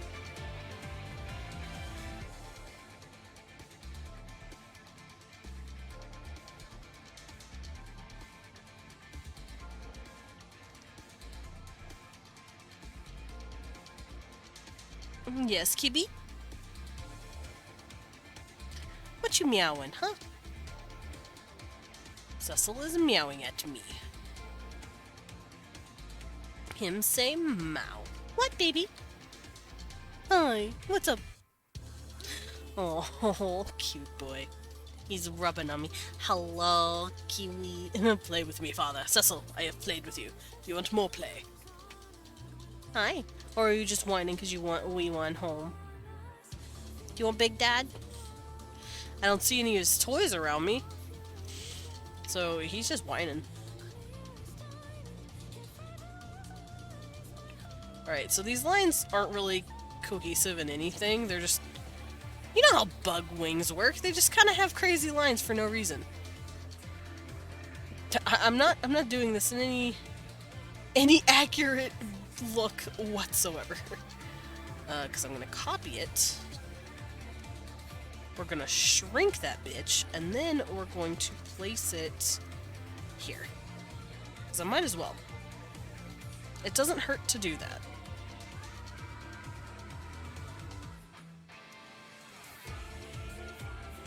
And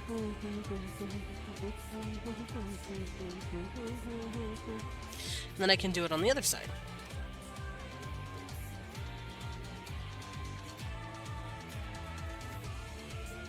There we go. They're wingies! I might shrink the wings on this side, just so they don't look as kooky.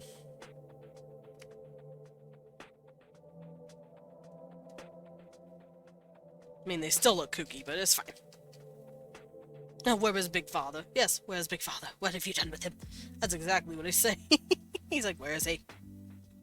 Oops. Well, let's get rid of this. Where is Big Father? What have you done with him? I'm like, Cecil, I promise I've done nothing.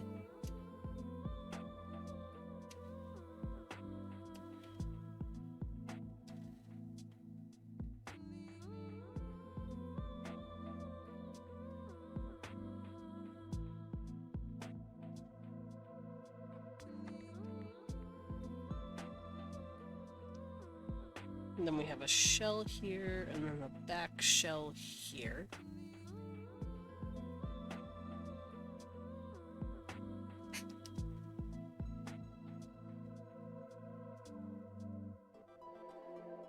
There we go. And like I said, I'm not going to worry about the arms or the shoulders, because we're not focusing on that. We're focusing on the wings.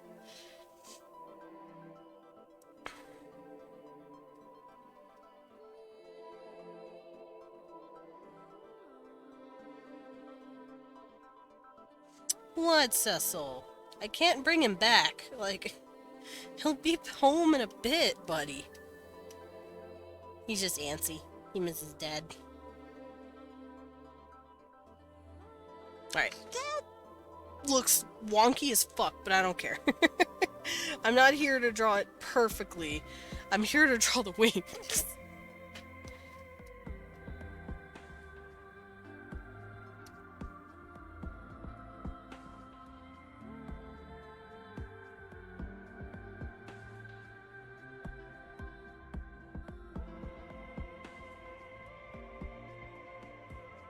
What, baby? I don't know if you heard that. That was loud. It was a loud meow. Give Lord Father. I cannot give you Lord Father.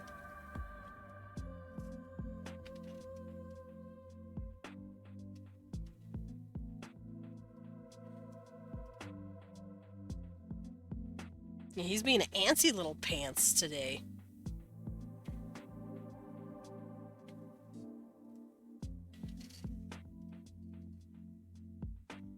There we go. Alright, what colors do I use for this? For the wings, they have this beautiful translucent blue.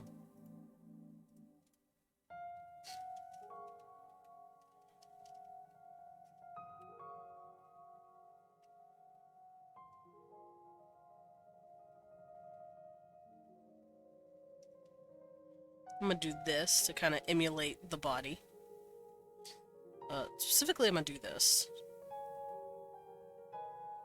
Make it look like it's translucent on the body, kind of. Maybe I should have done it with this one. Yeah, that looks good.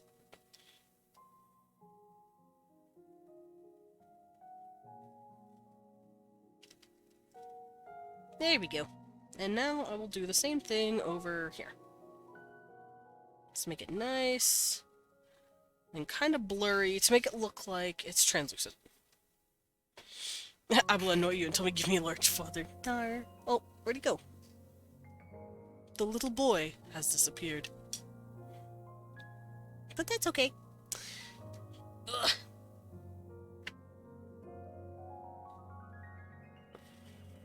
Alright, I know these also go purple. At least these wings do. They can go purple. Like so. Not all of them do this, but the daubers do. And since we're using the daubers as an example, I'm just going to add that in right there. Alright, anything I need to color? I don't think so. But here I do.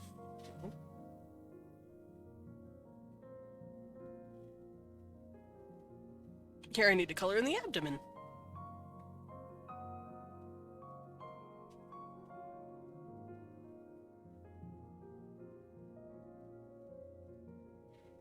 There we go. What a baby boy. Alright, everything looks put together. So let us put these like this. And we're gonna put them in the sheet. Where's my sheet? There's my sheet. Alright, other unique features. So, oh, right. Before I do that, I write about their antenna first. So, antenna. And then we do their mandibles. Himiko, have a good lurk.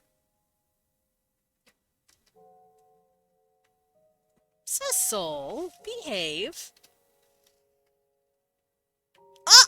Cecil! What are you doing? Hey. Get out from under there. Silly kitty. Okay, so context.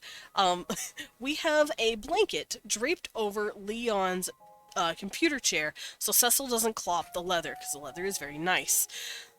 He found his way under it. He was in the blanket, under it, hanging out. I'm like, Cecil, you bad boy. You bad little boy. Oh no, that's not what I want to do.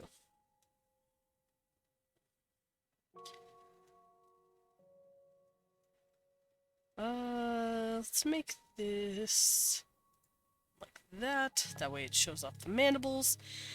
And then we work on the Doofer's gland, which is on their butts.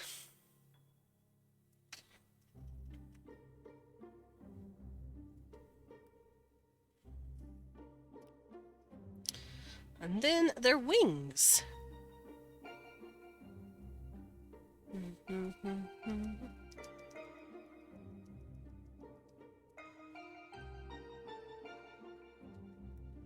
There we go. Alright, I'm gonna make this middle and then shrink. There's the doofers and there's the wings.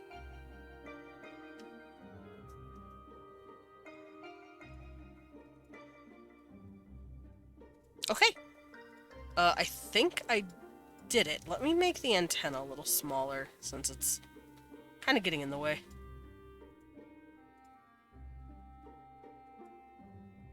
we go. I did it. And they're all lined up with their respective paragraphs, for the most part. Alright, for their hair. We're gonna skip hair for now, as well as colors, because we know their hair in colors. They just have long hair. They just have black hair. At least the daubers do. It depends on the ethnicity. Like, the termites, I believe, have pale hair. They usually have, like, white to, like, a very soft platinum blonde color.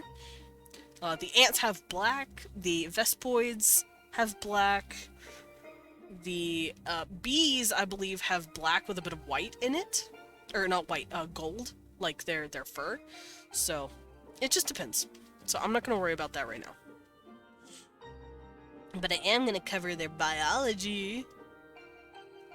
So, terrestrial comparison. The easy. So, the terrestrial comparison are termite, eusocial creatures.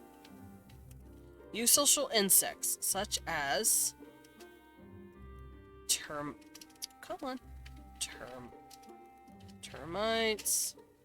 wasps, ants, bees. There we go. Now their blood. Now, remember when I said the insects are so small that their whole body acts as veins? These guys, however, they are not that small anymore. They're big enough to have their own system. However, I don't know if it would be iron or not. Let me look it up.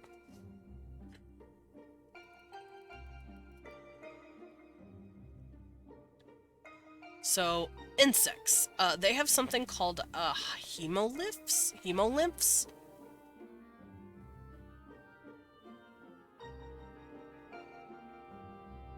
Yeah, hemolymph. That's hard to say. And it can be seen as green or yellow, just depends on the bug.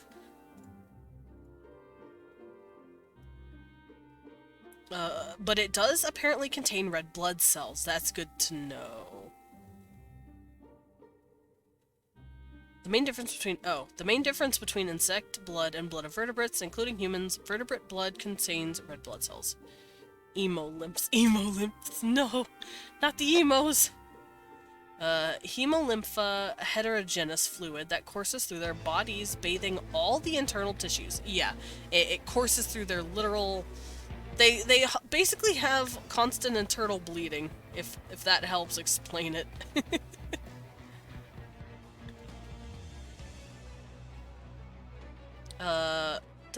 Hormones. The pigments, however, are usually rather bland, and thus insect blood is clear or tinged with yellow or green. The red color that you see upon squashing a housefire fruit fly is actually pigment from the animal's eyes. Ugh. Unlike the closed circulatory system found in vertebrates, insects have an open system lacking arteries and veins. The hemolymph thus flows freely throughout their bodies, lubricating tissues and transporting nutrients and wastes, whereas the vertebrate circulatory system it serves primarily to carry oxygen throughout the body. Insects respire an entirely different way, namely through tracheal tubes. Yes. Which is basically what I explained earlier. Insect bodies are their veins. They just have tubes.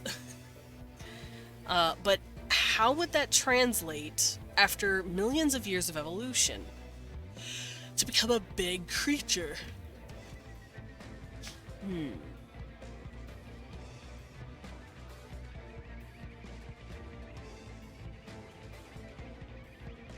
Because I don't know if having it be like that is a good idea. Because that would be a really taxing thing to evolve. If you're really big, if you become just a huge insect, that would be the most taxing fucking thing to have on your body. Which is why, one, they are now endo-exo. They've learned how to... No, they didn't learn, but they evolved to have cartilage, and then that cartilage turned into bone as they got bigger inside of their body. So their body actually does have a skeletal structure. So this because they just need it for being as big as they are. So I think their tubes, their tracheal tubes, over time would get small enough to the point where it can act as a type of vein. They're probably a lot bigger than ours. Our veins are very tiny, but their tracheal tubes are probably still tracheal tubes. I don't know if they would work quite the same way, but I do feel like it would still form the same function. It would just evolve to be more efficient and smaller, but I do still think it would be tracheal. But they also have a heart. Apparently they do have a heart. It's very small, and it's different than ours. Our heart pumps blood through our bodies to only serve as carrying oxygen to the body, which is how we move. However, the way insects move is through this pressure itself. Like, if you know how a spider moves, insects and spiders are a lot more mechanical, almost. And these tracheal tubes act as their muscles, in a way. So I'm thinking when they started evolving their bone structure, they also started evolving some sort of rudimentary muscle structure that coincides with their tracheal tubes. So I think they might have this hybrid system where their muscles are kind of like sponges. Not necessarily sponges, but kind of like these giant loofah-looking tubes where, like, they'll swell up and close depending on if the insect is moving their body, maybe? Let's test something here. Like, let's get a sketch going. So, the way muscle works, and the way tissue of the muscle works, is here's your bones. Here's a bone of the muscle. Or of our bone. Let's say this is a leg bone. And then here's our knee bones. And then here's our other bone.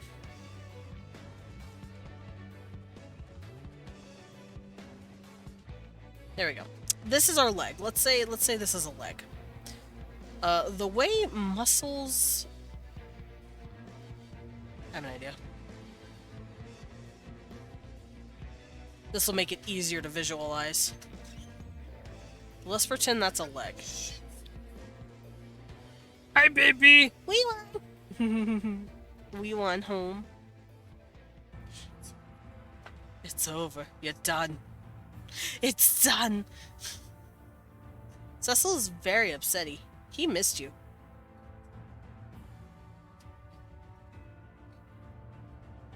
Yeah. He's yelling. Alright, so here's our leg bone. And then the way the muscles work, we have interlacing muscles in a way that do this. And they wrap around the bone, pretty much. Like so. This is one side of it that wraps, and then here's another side of it that wraps around that. And they kind of attach here. And that's why our muscles, our bodies look the way they do. Hi!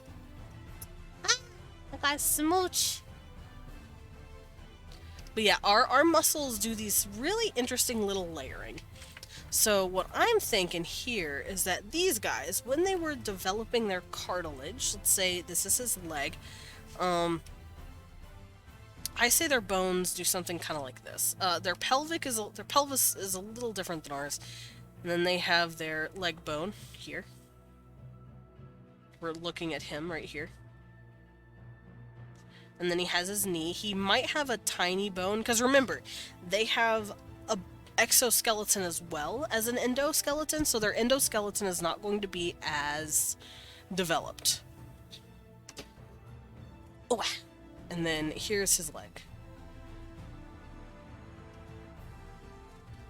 I feel like their bones are very thin.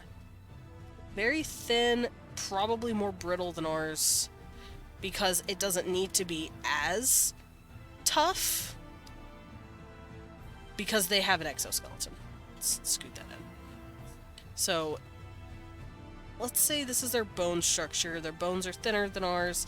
And then their tracheal tubes could stay green. And instead of layering on like that, I'm thinking maybe each tube kind of just wraps in. Hi, baby. I know, he's home. I feel like maybe each tracheal tube acts as like an individual piece. And then if you look on the inside of these, so it's kind of like that. And then let's say this is layered like here. Turn the light on. So maybe their tracheal tubes just kind of coil around each other like this. And then if you look on the inside, it will look kind of like here's the tube. Here's the border of the tube. Like, say we cut it in half so we can look at it. And then on the inside, maybe it looks like this, where it's got like these little holes. And these little holes can expand or contrast depending on whether or not the trachea tubes are carrying their hemolymph. I think that'll work.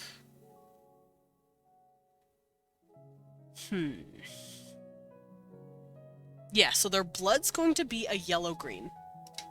I think that's how we're gonna do it. Because remember, these guys are still bugs, and I need to figure out a way, even if they're huge, to work it in correctly.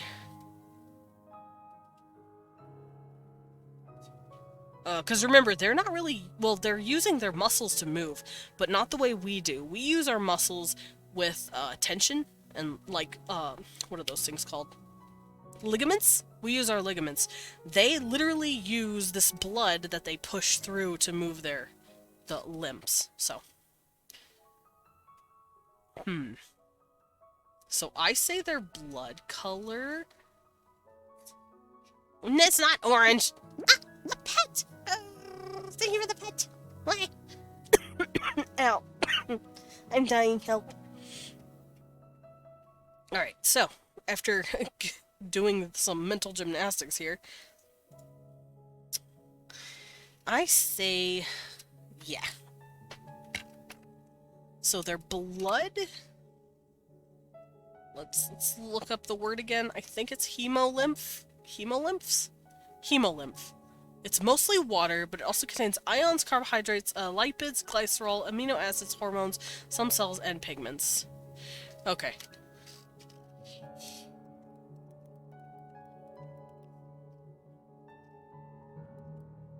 So their blood is hemolymph. Therefore, yellow to green. There we go. Aw, keeping. I want a pet Kippy. Hi, Kippy. Fine. I see how it is. He is very kitty. Alrighty. So, there we go. And then, everything else here... Ow. No dying. I'm dying, sorry. Hasta banana, I am dying.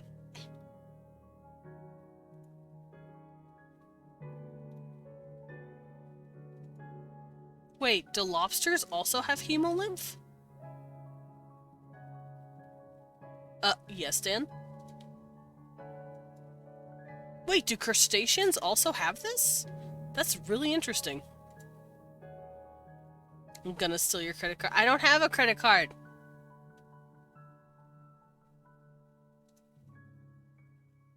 And possibly snails. I think snails and crabs and lobsters also have hemolymph. That is interesting. Well, I mean, it also makes sense. You know what means Leon? No.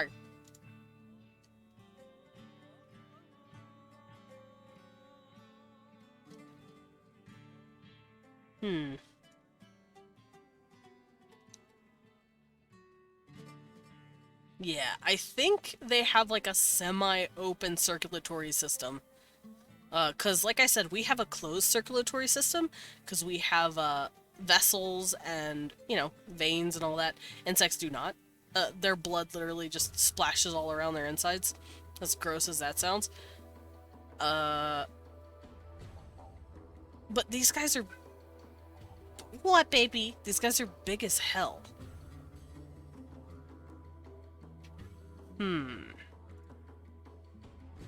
Yeah, I'll keep it how it is. I like how I've done this.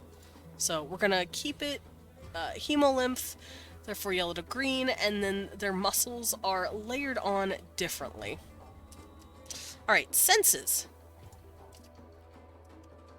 What, Kibby? What you doing? Cecil's being a boy. So, breathing. Typically insects have breathing... Cecil! Get your head out of there. Leon's home. Go see him. Yeah, go see him. Look, it's a dot. Oh, look at the dot. Oh, look at it. Alright. I did it. I got him out of here. So, I know. Where'd it go?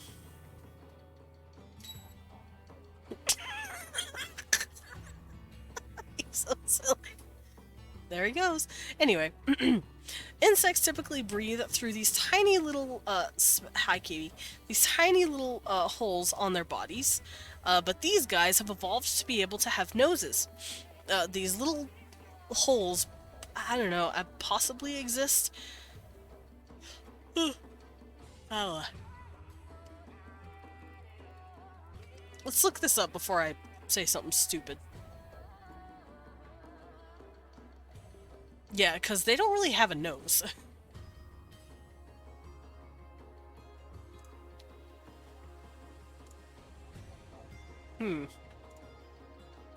Yeah, they have like these tiny little holes. They just breathe through their entire, like their body, basically. They're just the lower parts of their body, and they breathe through that.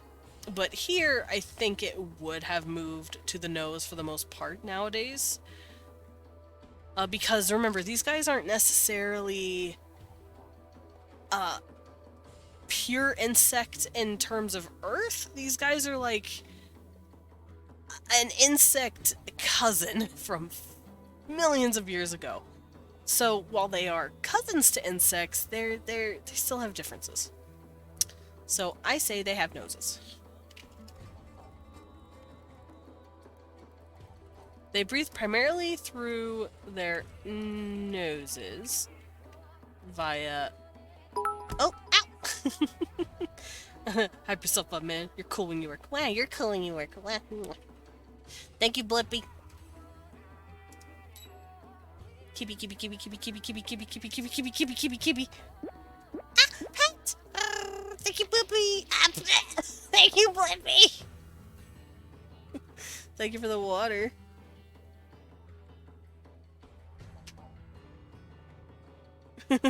There he goes. Little Kibby. Alright, let me get a sip.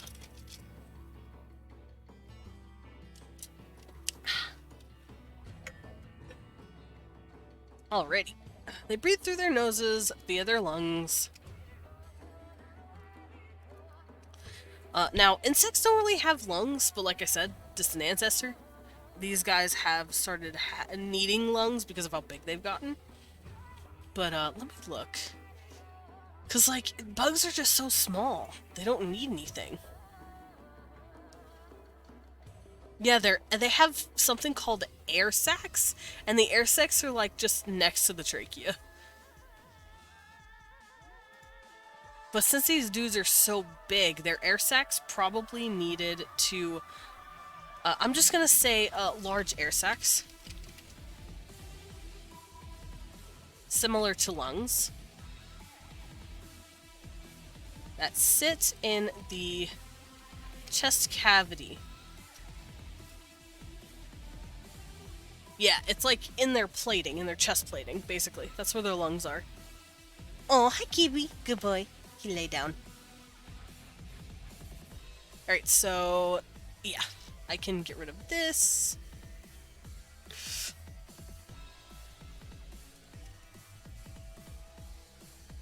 Yeah. Alright, seeing. Their eyes are very fun, by the way. They have the compound eyes. We've already looked at them. Ow! We've already discussed how their eyes work. Up here.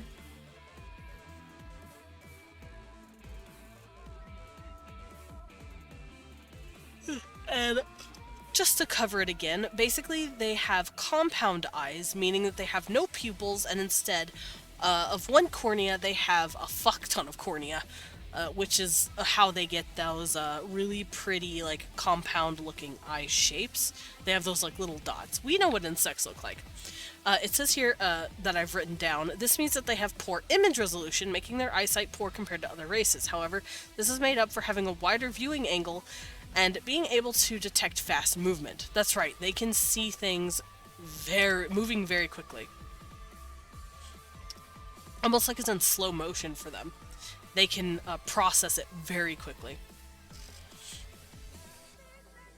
So they see with their pair of compound eyes on their head. And while their sight is poor compared, my weAK got stuck there for a second. They see with their pair of compound eyes on their head, and while their sight is poor compared to other humanoids, to other humanoid races, they can detect quick movement much more accurately. And now hearing. Though they have no ears that you can see, they do have ear holes.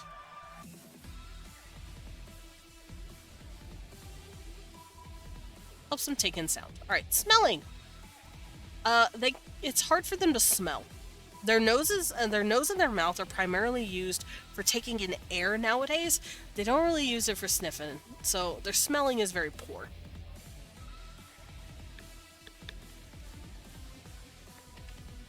Their nose and mouth are primarily used for taking in air. And as such, their nostrils basically have not developed scent glands, if that makes sense.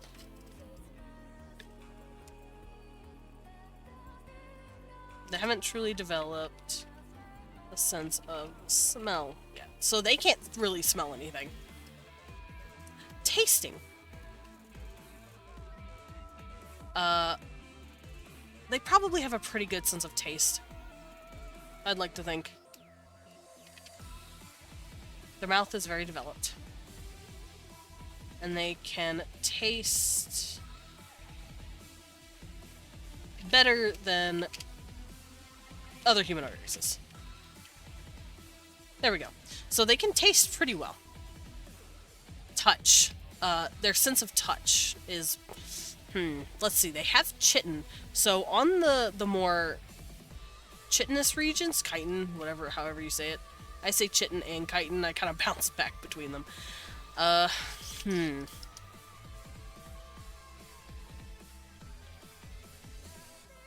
feel like they would feel it on their chitin, but not as well as we do.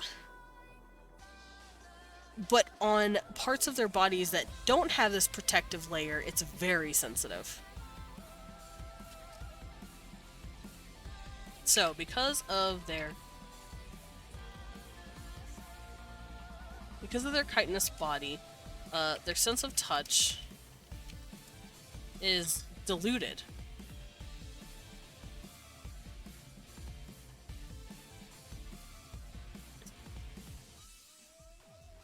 I don't know if they have a sense of pain. They probably do.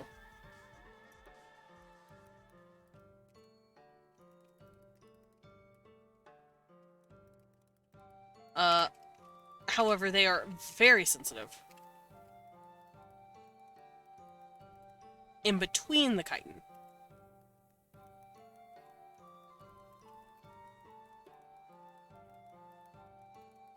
So that means their abdomen, their abdominis tummy, that is a little more exposed and doesn't have this chitinous armor, is probably very sensitive and very gentle.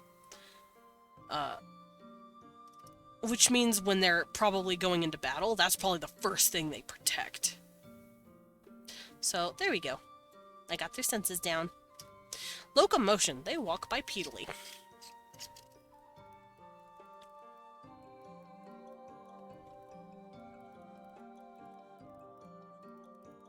But they can also glide with their wings.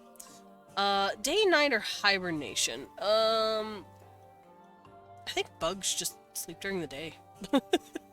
I don't know when bugs sleep. I guess it just depends. And I know some of them do hibernate. Do insects sleep? Yes, I'm pretty sure they sleep.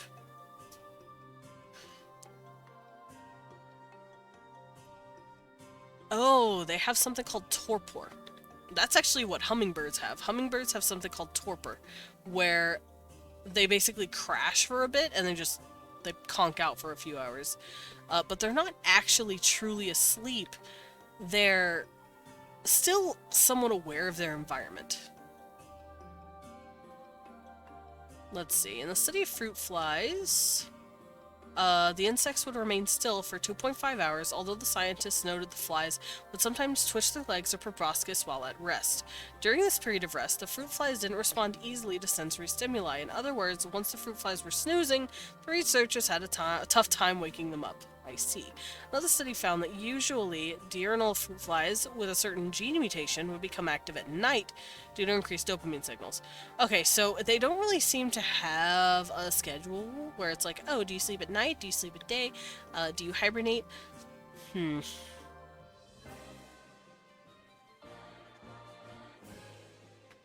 If that's the case, I think I might make it to where they do sleep a little longer than average. Like, because there it said they take, like, periods of 2.5 hour rest times. However, I have to also take into consideration D&D mechanics.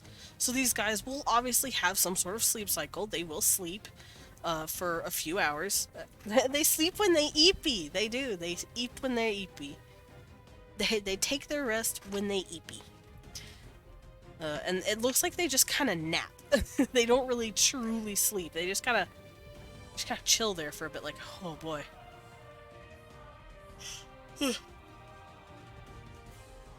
So, yeah, these guys will eat. Now, whether or not their sleep cycle is day or night, and that whether or not they hibernate is a completely different thing. Would I want them to hibernate?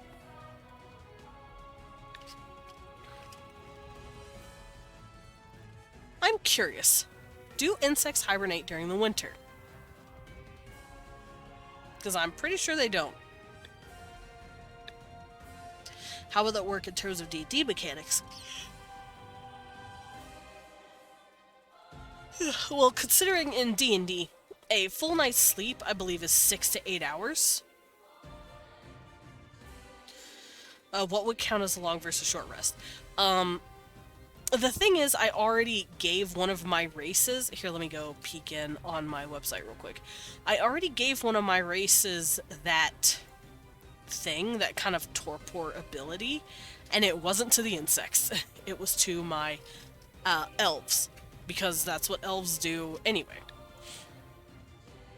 Let me go look real quick. Species traits. Let me go look at my species.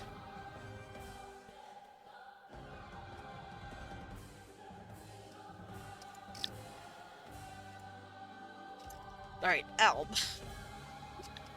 Yeah, Albs have 3 things. They have keen senses, which makes them proficient in perception, graceful legacy, which gives them advantage on saving throws against charms, magic cannot put them to sleep, and then sharp ears. No disadvantages from being woken up. They sleep for 4 hours, and it counts as a full night's sleep. Because they're more cat-like. They don't need as much sleep. And a long rest is considered, yes, like 6, I think it's 6 to 8 hours? Hi, Kibi! Something like that. And then a long rest is, I believe, anywhere from 10 to 30 minutes. You just chill for a bit.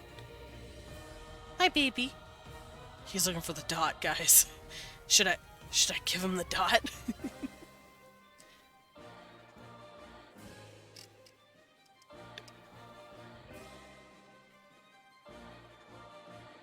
Hey! Oh, he left. And then these guys, I gave my bee babies 3 abilities as well, called Vestigial Wings. It lets them fall up to 30 feet without taking damage, but they can't wear heavy armor while doing it. Gib Dot! Oh, okay, I'll give Dot. Hey Cecil, guess what? Dot! He's so cute. He just spazzes the fuck out when there's a Dot.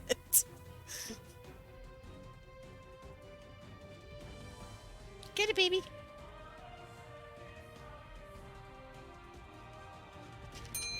Whoa!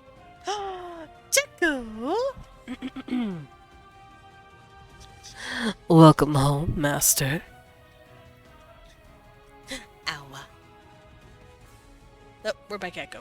Oh well. He lahi. But yeah, I gave them vestigial wings, lets them fall.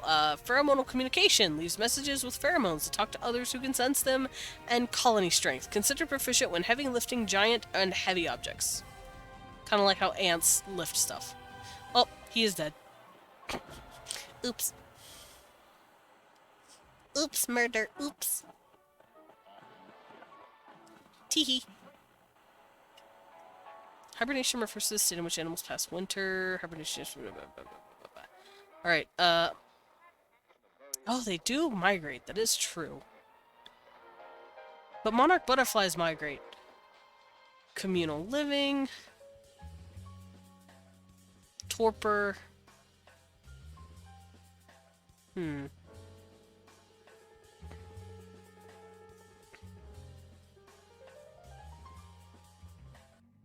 Alright, I'm not going to worry about hibernation. It doesn't seem like a whole lot of insects hibernate, so we're just going to say their sleep cycle... yeah, I'm going to say they do sleep about 6 hours, because 4 hours seems to be, like, what elves can do. So I'll give these guys 6 to 8 hours. And they probably primarily sleep during the night, although it just depends on the colony. They primarily sleep during the night for 6 to 8 hours. Yeah, that sounds about right. Chromosomes. Oh, this is gonna be fun. I'm ready. Okay, hold on. I love me some fucking genetics. Don't fuck with me. Because, fun fact, bees and ants, so I'm going to use them as the primary source for this.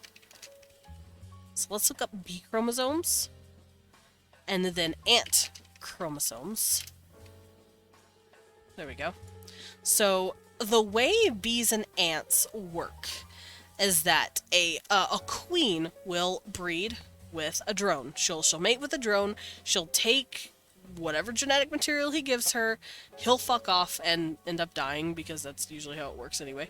And then she'll hold on to the sperm he gave her. Now, she can choose whether or not to use said sperm, which is fucking kooky. And eggs that are unfertilized, or eggs that she uses that are fertilized, let's use that first, they become worker females. They're sterile worker females. They can also become another queen if they are given a proper diet, if they're given a specific food. I believe it's called royal jelly, at least for bees. I can't quite remember ants. Oh, Cecil, be a good boy. I have to look at ants. I know bees more than I know ants. This website does not help me.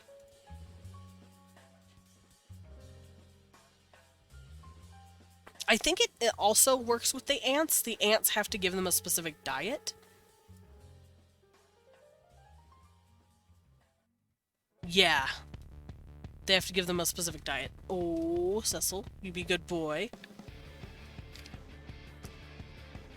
Dot! Go get it! Hurry! Hurry! Here, babe, do you want to play with them? I handed off the torch, the dot torch, to weAK. Is he okay?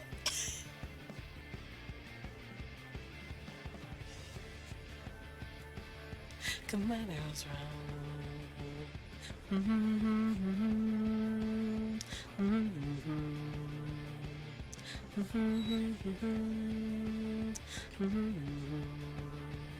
Alright, let me find my chart. I had a chart a second ago.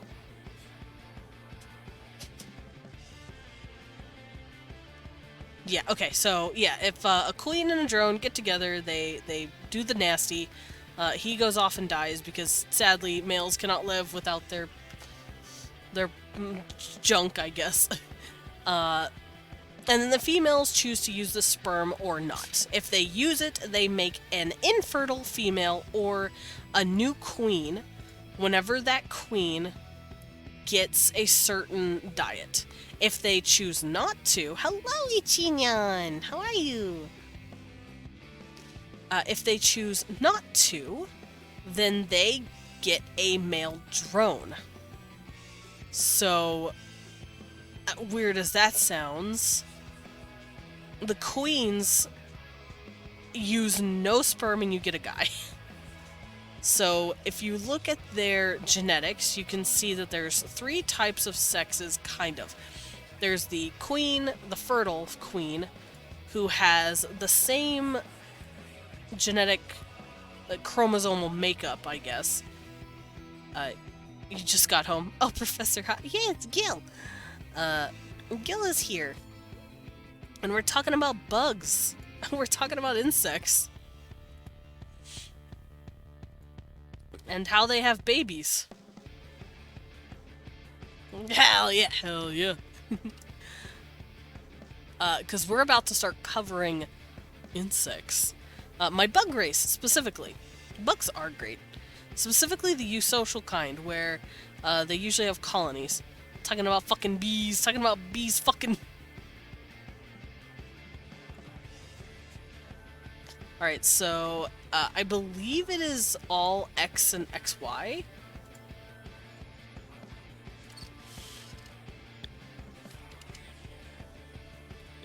This is really hard to get, like, honeybee genetics. There we go. Come on. None of my shit is loading and it's pissing me off. There it goes.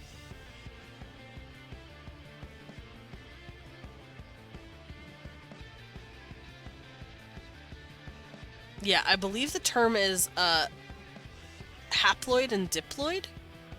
Haploid is when they only have 1, and diploid is when they have 2. Something like that.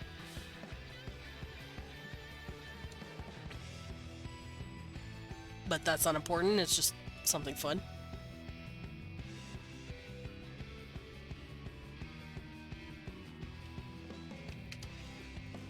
What if I look up bee sexes? That sounds awful, but hear me out.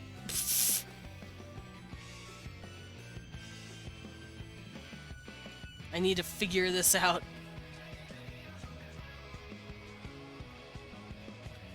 I can't end well. Nah, it's fine. You aren't gonna see it. It's on another monitor. I didn't get anything. Just showed a bunch of bees hugging. I don't understand. Anyway, the way I think their chromosomes are XY and XX, or it's X. I don't remember. Fuck! I don't remember the chromosomes. Or reproduce, not produce. Not what I was expecting, but still cute. No, I was making a joke. They were hugging from behind. Does that help, Gil?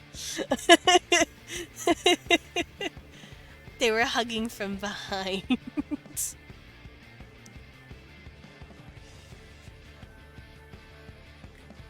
I'm trying to figure out their actual chromosome numbers.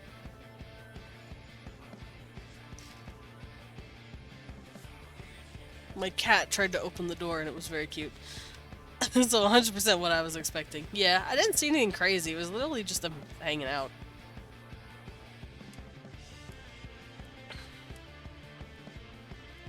Yeah, it's giving me everything but what I want. I just want...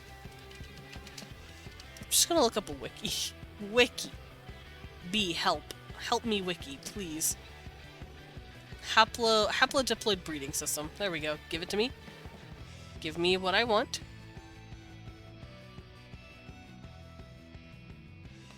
It's not saying. So I might just make up something, because it's not telling me. Because it's just saying, oh, they develop from unfertile and fertile eggs. It's like, yes, I know that. But what are the fucking chromosome signs that you guys use? Please help. Because you're not telling me. Where? Angry. Angry noises.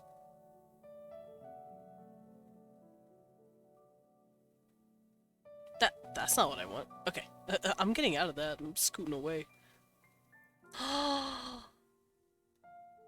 I'm sorry. I just saw the prettiest fucking bee in the world. It's a little bee and it's yellow, but its butt is blue. It's so pretty. I have to show you real quick. Look at that pretty bee. Pretty bee. Ah. Thank you, Kiwi, for the pet. Look at that pretty girl. Pretty bee. Why? But that's what I get to see whenever I'm looking stuff up. Stingless bee species. Ooh. So, okay, so I don't need a stinger for some of these guys. Or even most of these guys. I feel like a stinger is probably something that they lost a while back because they don't need them. They fight with their hands now. They can just stab people with a spear. It's much more effective.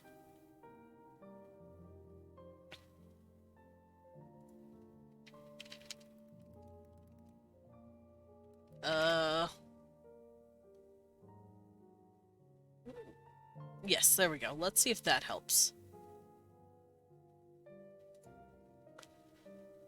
It does not.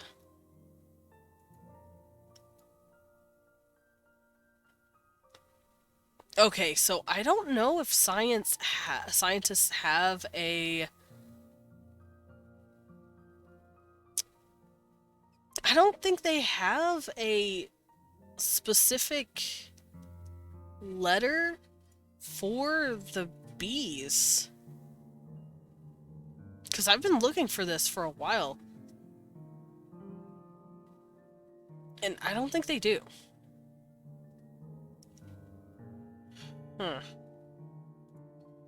Because I've looked at queen bees, I've looked at drones, and I've looked at workers. And I don't think they have the chromosomal, like, categorization. They just say it's a, yeah, there it is.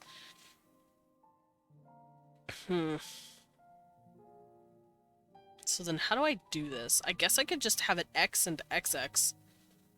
Little dull stumpy stinger. Yeah, I don't think it would have dulled. I think they just straight up can't use it. They still use their Doofer's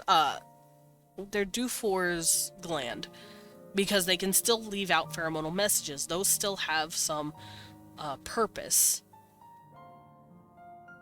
But I don't know if their stinger would still have a purpose because they can fight. But leaving secret messages is always going to be an upper hand. It's always going to be something that helps.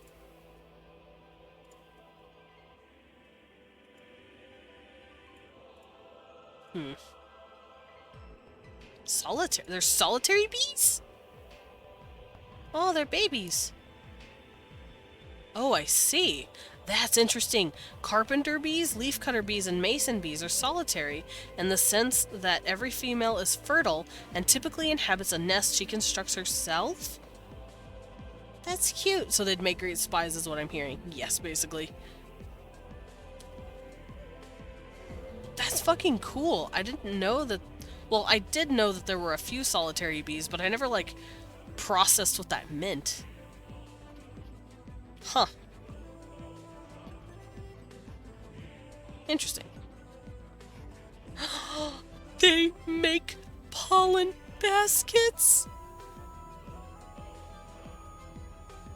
Ah! Look at her carrying her pollen in her pollen basket.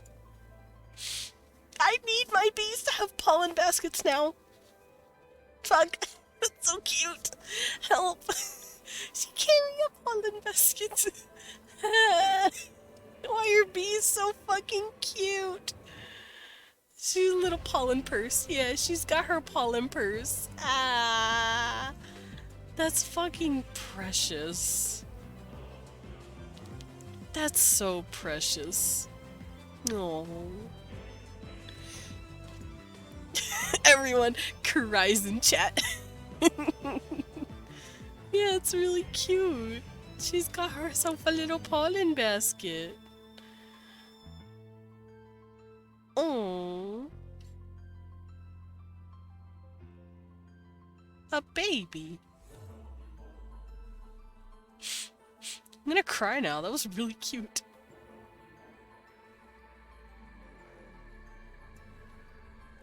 Alright, I'm cute pollen basket baby girl. Alright, I'm gonna look up ants as well. Because ants are pretty similar to bees in how they work with their eusocial thing. Especially with the way their reproductive system works as well, because they, like I said, they also have ant queens. They have queens that have drones, male drones that they mate with. Then they use the sperm to either make females with the sperm or use no sperm and let the unfertilized eggs grow into other male drones. Which my brain still doesn't know how to process that. That's fucking cool.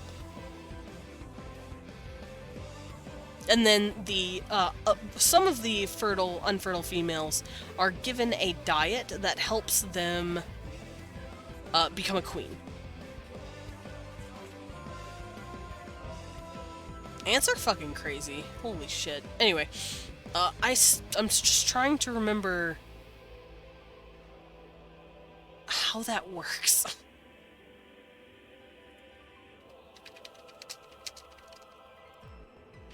I know there was a comic about it, too. It was pretty cute.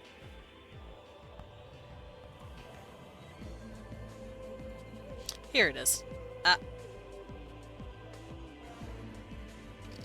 Alright, so yeah, I'm just gonna have to come up with my own letters, because I don't think they have letters. So we're gonna have to figure out how the fuck that could even work. And by we, I guess I mean me, and if you guys would like to chime in and help, that would be awesome. We don't need these anymore. But I do need to keep my tablet here because I'm Lahi? Dar, not Lahi.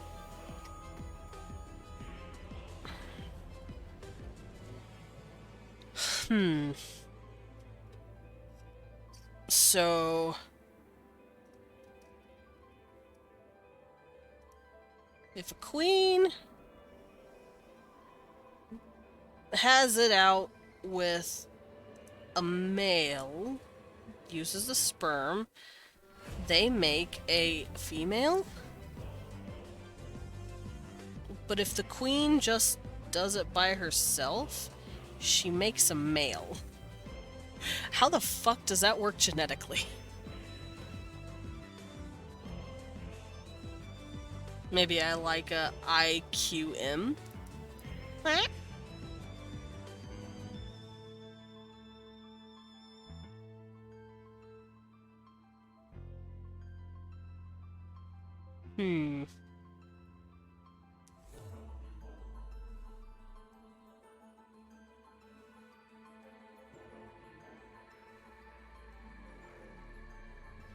This is really hurting my brain.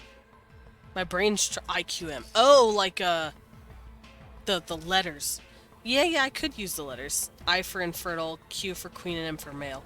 I'm thinking more along the lines of chromosomal, but like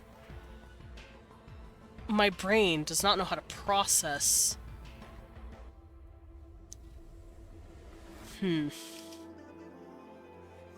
Yeah, me neither. Yeah, me either. So, yeah, here, let me do that again, make it look a little cleaner.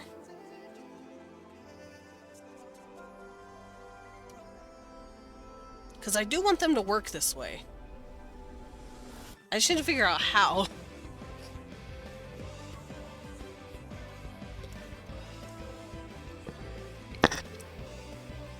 Hi, Kidman. Go on. Oh.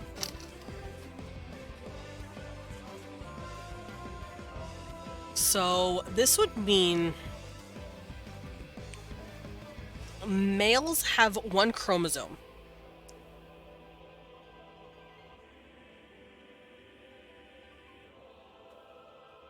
So males have, they're haploid, they have one chromosome. Let's say the chromosome is X for now, just to have. And then the queen is diploid, she has two.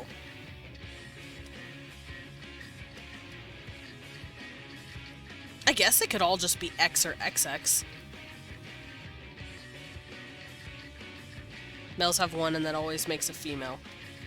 Yeah, if a male gets with a female, she gives one chromosome, he gives one chromosome, and then that makes another female. But if the queen only gives her chromosome an X, it makes a male. Does that make sense? So I think I'm just gonna do X and XX, because that's the best way to describe it, I think. They will probably be the same exact thing. Because like how humans work, we have XX and XY, because when we pair up, we give one chromosome each. Female always giving X and male either giving X or Y. With the insects, I think it should just be double XX or double something. As long as each chromosome is the same. Otherwise, I don't think it'll work. Because this could be anything. It could be X, it could be Y, it could be fucking Z. Because, fun fact, chickens have Zs. I might make it Z. Z sounds nicer. So, okay. This is how the genetics are going to work. Females will have Z, Z. Males will have Z. And when they get together, the females will give up one Z, and the males will give up another Z, and that'll make another female. Because they come together and make ZZ. However, if the female only lays an egg and it does not become fertilized by the male's Z, she's only giving up one. And that makes a male. Yeah, so I think that works. Yeah, Z. It just sounds cool. And yes, chickens have Zs. Chickens have X and Z, I believe. The way birds, I think it's all birds, really, but the way most birds work, they actually have females be Y, Z, and then males are ZZ. They're actually backwards from us, which means if a female and a male copulate, it's the female that can either make another female or a male, instead of the other way around. So you'll always get a Z from the male, and the female can give either a Y or a Z, and then this makes a female. Which is fucking cool.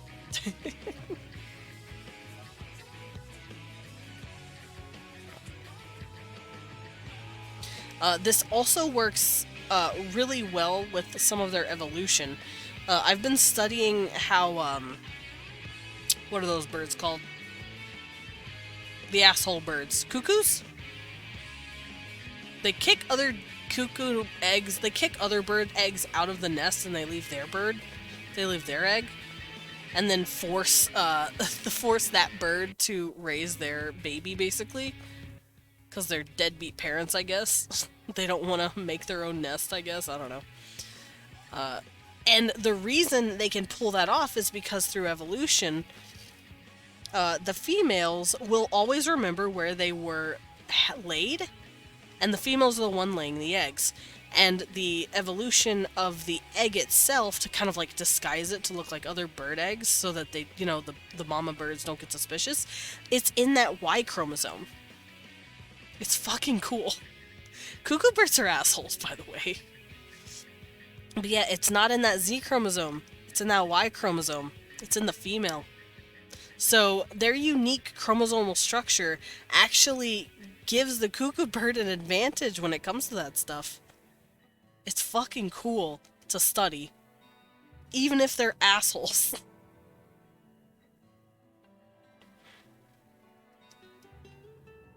So yeah, this is how I'm gonna do it, I think. Z or double Z.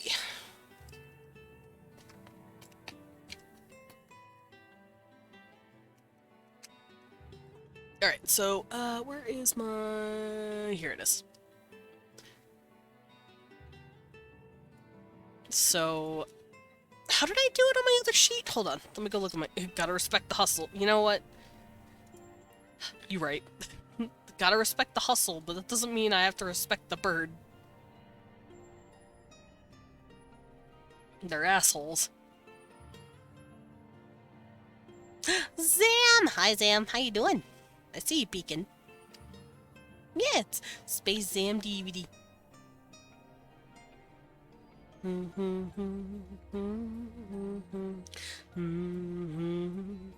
Okay, that's how I do it. Oh, I forgot I put ZW. Oh, right! I forgot my, my Droven species have, the females have ZW chromosomes and the males have ZZ chromosomes. Forgot I did that. Alright, so chromosomes. Females have ZZ chromosomes. Males have Z chromosomes.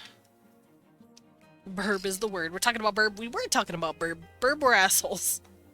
We're talking about asshole birds. Hi, Cambion. Hi, Cambion. Cute Kibi. Alright, sexes and dimorphism. Well, in this case, it would be trimorphism. So, I don't have images for it. Well, I kind of do have images for it, but we're not going to post them yet. I'll worry about that in a minute. Nah, you know what? Fuck it, we're doing it now. We're doing it live. Where are you guys? Come here. Merge. There we go.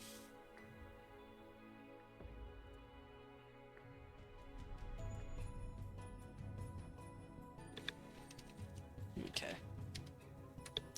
And we'll just drop that in there. Right there. Right in the spot.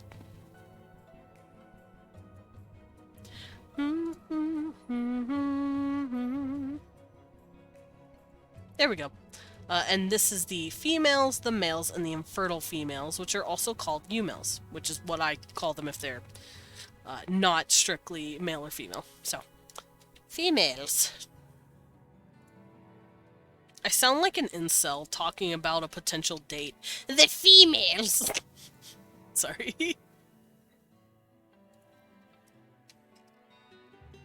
Females also they're also called queens.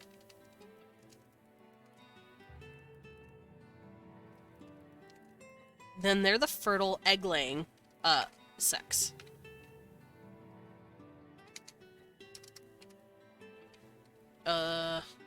So I'm gonna go look at my Droven while writing this all down. Because the Drovens, it says here, which I think you guys were here for the Droven, kind of. I think I've done the Droven mostly on my own, but I have shown off segments of them because I just love my Droven. They're my babies.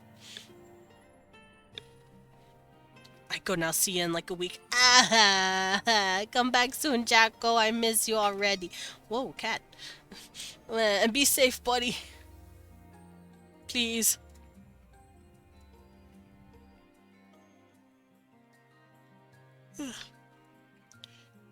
So it says here, in my Drovins, females are seen as the egg-bearing race and sex. I meant sex.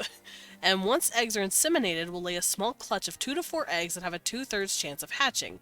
They harbor small, short display frills for use of lulling and getting their young's attention. Yeah, basically. So, these guys, they work very differently. They don't have, like, tiny little laying. They lay a lot. A lot more than 2 to 4. So, females, also called queens, are the fertile egg-laying sex. And it's their sole responsibility to provide workers and drones for their colony. They can lay up to a few hundred eggs at a... Sounds like a lot. Let's see. They've gotten bigger. They don't need as many people because they're not in as many dire straits. So I don't... Really, Kibby? Cecil! Bad Kibby. He knocked stuff over.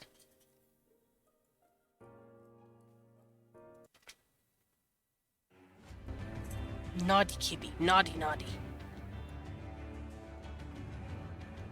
Alright, so they can lay up to, I'm gonna say a dozen at a time.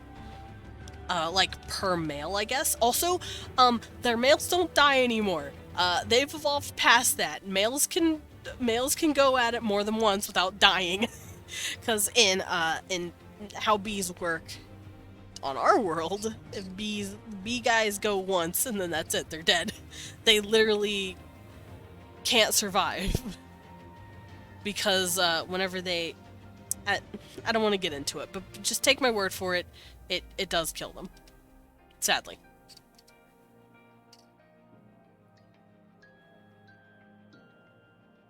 I thought you were going to say they evolved past mortality. Yes, they evolved past mortality. They, Death, bye, snoo, which is basically how bees work, sadly. But yeah, the males don't die anymore. They've evolved past that rudimentary function. What else? And the females do not need to lay nearly as many eggs as they used to. The gestation period is probably also a little longer than how bees do it. Let me look it up. What's the gestation period for a bee? Reproduction cycle. Alright, the surviving virgin queen will fly out on a sunny warm day to a drone congregation area where she will mate with 12 to 15 drones. If the weather holds, she may return to drone congregation area for several days until she is fully mated. Basically, bee queens are hoes. They go out, and they go out hard. The young queen stores up to 6 million sperm from multiple drones in her spermatheca.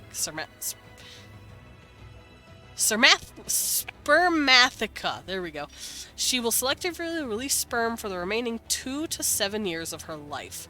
The young virgin queen has a limited time to mate. If she's unable to fly for several days because of bad weather and remains unmated, she will become a drone layer. Drone-laying queens usually signal the death of a colony because the workers have no fertilized female larvae from which to wait. Yeah, because remember, they only lay drones because they're not fertile. Replacement queen. Though timing can vary, matings usually take place between the 6th and 10th day after the queen emerges. Egg laying usually begins 2 to 3 days after the queen returns to the beehive. Oh shit, she can lay eggs like that. Okay, so I'm saying these guys could... They probably need a longer gestation period. Your mom a hoe. Yeah, all our moms are hoes. You point? Your mom's a hoe. Super sedure. As the queen ages, her pheromone output diminishes. A queen bee that becomes older, is diseased, or failing is replaced by the workers in a procedure known as supersedure. A supersedure may be forced by a beekeeper, for example, by clipping off one of the queen's middle or posterior legs. This makes her unable to properly place her eggs at the bottom of the brood cell. The workers... That's sad. The workers detect this and rear replacement queens. Oh yeah, that's true. The workers, okay, that makes sense. No, that does make sense. Workers and especially beekeepers have to get replacement queens very quickly because oh, mama bee. Yeah, the mama bees. Amy, you're cute. But no, when beekeepers need a lot of queens, they'll have their workers in some of their beehives just start generating replacement queens, and they'll grab all of them out because typically how queens work is that the first one that's out starts killing her sisters. She starts killing all the other potential replacements. But what the beekeepers do is that they separate them completely. They take them out of their beehive in their little capsules where they're still growing so that they don't kill each other. And then they'll use those queens to go off and make a fuck ton more hives, or give a queen to a hive that has recently lost their queen and they need one. We need a new one over here in England. Nar. you, you have a new queen. His name is Philip. I'm sorry. Or whatever. Whoever took the throne, I don't remember. No, suffer. Honestly, monarchy's dead. Let it stay dead. We don't need eccentric billionaires of an antique era thinking they still have some semblance of power. I get that they're like... I get that they're like the UK's or the Britain's like cute little old conservative racist like mascots, but like they need to go. They need to stop. They're not in power anymore. They're just a giant glorified landlord. And most of the land isn't even really theirs. They took it from a lot of people. The queen looked like my great-grandma. Aww. Amy, that's cute. Only like half of them are racist. You know what? That's fair. That's fair. But still.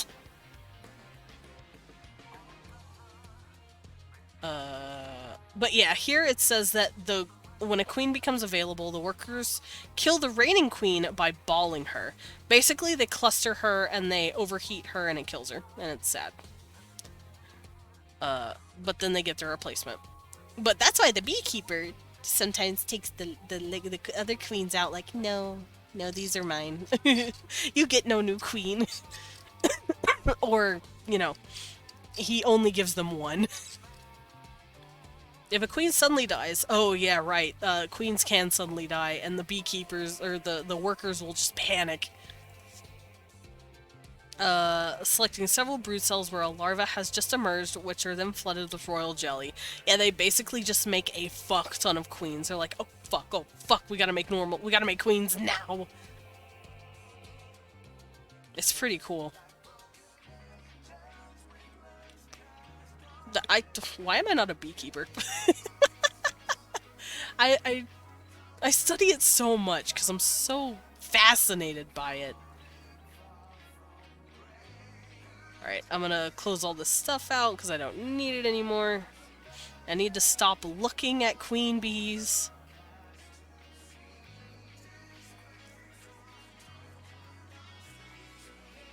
Aw, in the little pouch. Sorry, I just saw the girl carrying her pouch again.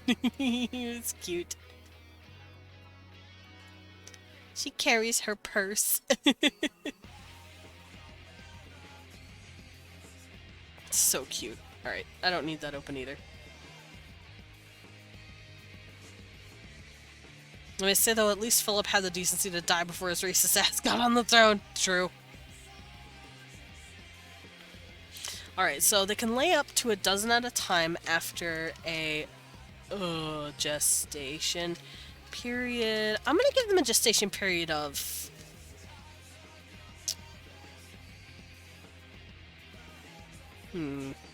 let's say 4 weeks. That means, okay, so this is how these guys are gonna work. They bump uglies with a male, if they want, and then after 4 weeks of generating in their body, they can lay eggs, up to a dozen eggs, whether fertilized or unfertilized. But I think in order to get in the mood to have eggs at all, they have to breed with a drone. They don't have to fertilize all the eggs, but they do have to breed with them. Cabbage? That's so mean. My brother wanted to keep bees at one point, but he definitely doesn't have the attention span for it. Me either. I swear to God, I'm just your brother. It's just me, your brother. Alright. Yeah, I say they'll lay up to a dozen at a time after a gestation period of 4 weeks, because these guys live a lot longer than bees do. Insects live up to, well, at least the bees do. The queens live up to about 7 to 10 years, depending on how well she's taken care of. If, you know, not barring her sudden death. But these guys live up to, I believe, 50? 50 years. They can live up to 50 years. So their gestation periods are going to be longer. Otherwise, they'd take over the fucking world.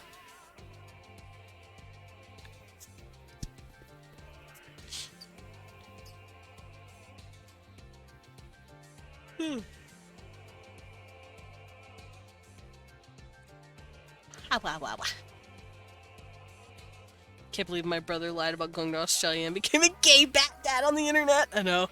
I don't see a problem with that. I see a problem with that. I don't need them taking over the world.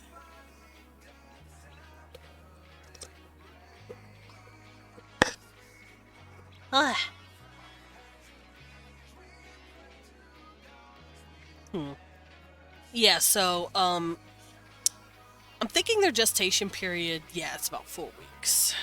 And it probably takes 4 weeks after mating.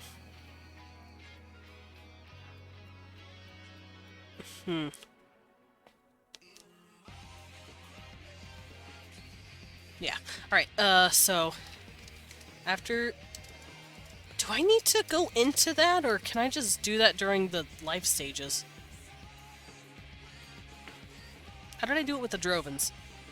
Oh, it just straight up says how the eggs work, and that's it.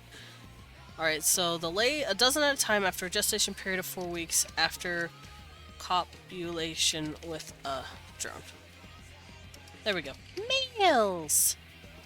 Males, also called drones, are the fertile. They're the ones that inseminate.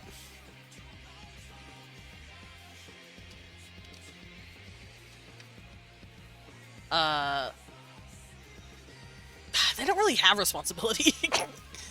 Their responsibility is nut, and that's it. While it's more so on the queens to provide workers, provide drones, know when to lay eggs, know nut. Oh, that'd be a good sound to... I'm gonna put that down as a note. Nut.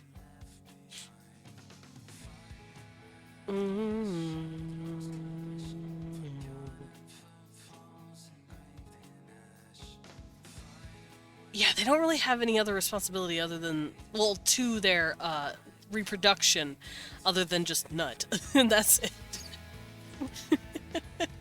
So males, also called drones, are the fertile insemination sex. They are much smaller than the fertile females. They are very small. They're very small. Oh, right. I should probably go over the dimorphism itself. They are quite large.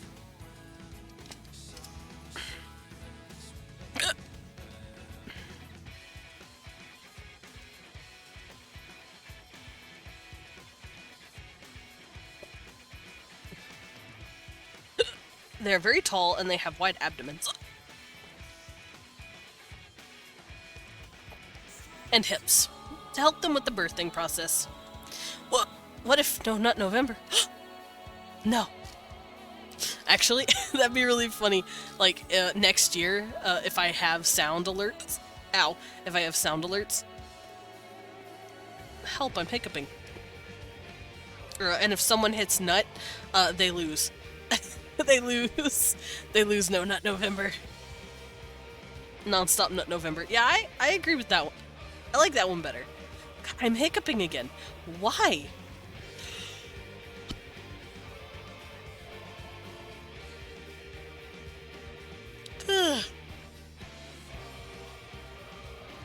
Okay, I held my breath. Hopefully that helped. They're quite large, roughly up to 7 feet in height, and have wide abdomens and hips. So these ladies, big. And the males are small. They're much smaller than the fertile females, with a cinched abdomen. Nope, that's not how you spell cinched. There we go.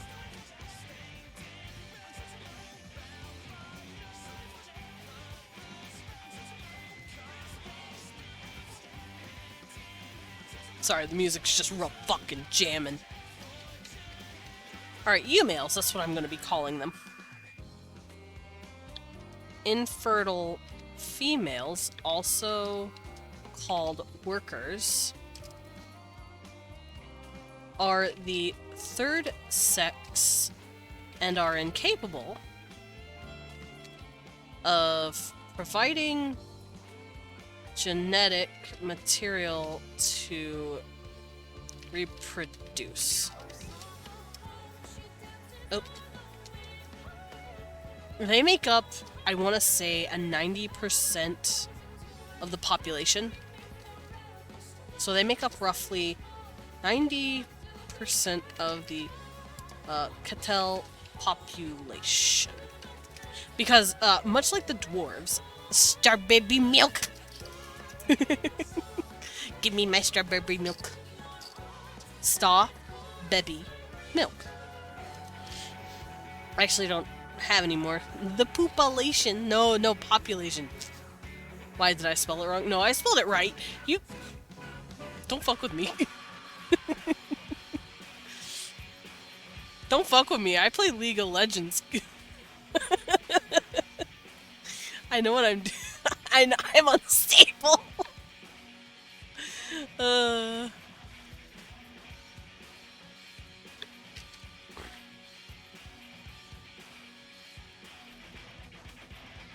All the more reason to fuck with you.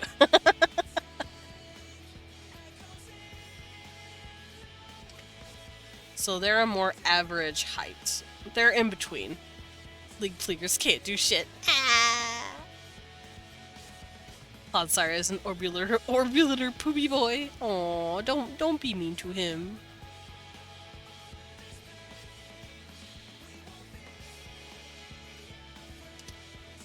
And provide the backbone of their civilization. There we go. We're not going to cover the reproduction process, although I probably could. It's not hard. I love the poopy boy. I play map games all day. I'm more unstable than you will ever be. Wait, map games? Like... What's map games? Give me an example. Use it in a sentence. Let's see. Yeah, I think we could cover reproduction. How do I do it with the Drovens? Reproduction. The females are inseminated internally through the process of copulation with a male. You know what? Yeah, I could do that. World War II type games. Oh, those kind of games. Shooter games. Got it. Oh. I did not mean to do that. So... Hots are a better evolutionary path that regular Whooper has. Mm-hmm. I don't know yet, because I have not played the game, but we will be tomorrow with weAK. What? weAK! He went, yeah. Games where you paint your country color on a map. Of course, like, Sploon.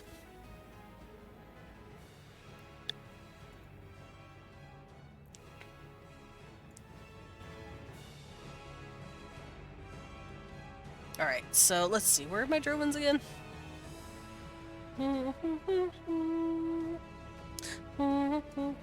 So I'm gonna actually copy my Droven stuff and I'm gonna paste it in here so that I can reference it instead of tabbing back and forth because that shit's getting annoying for myself. So all of this down here, that's not a part of the bees. I was given a shiny sheep. Oh! Pretty.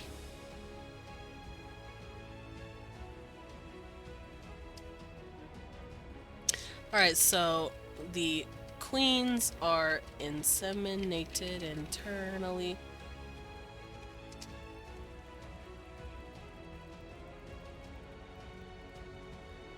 There we go.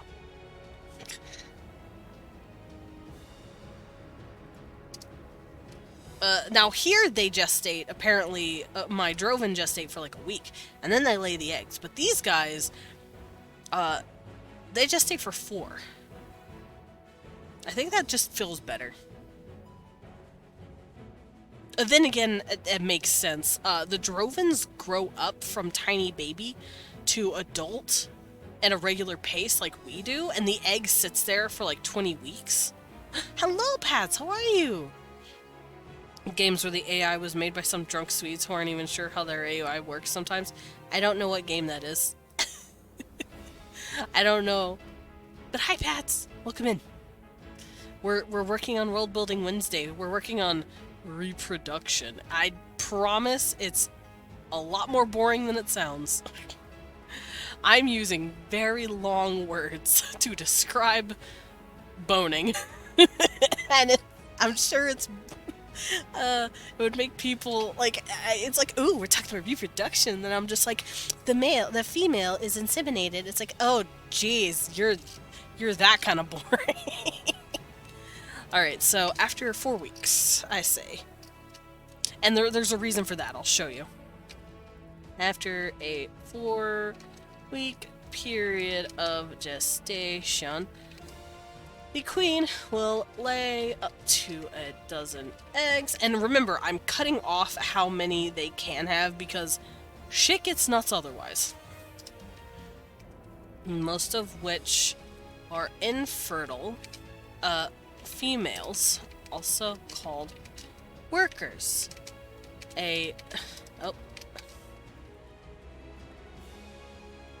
And how, okay, so the way bees do it, bees can, and ants of course, a lot of these eusocial insects, they actually choose whether or not it is fertile or not. But here, I don't think they can control that. I think for the most part they're fertile, like about 8 to 10 are fertile, and then 4 to 2 are not.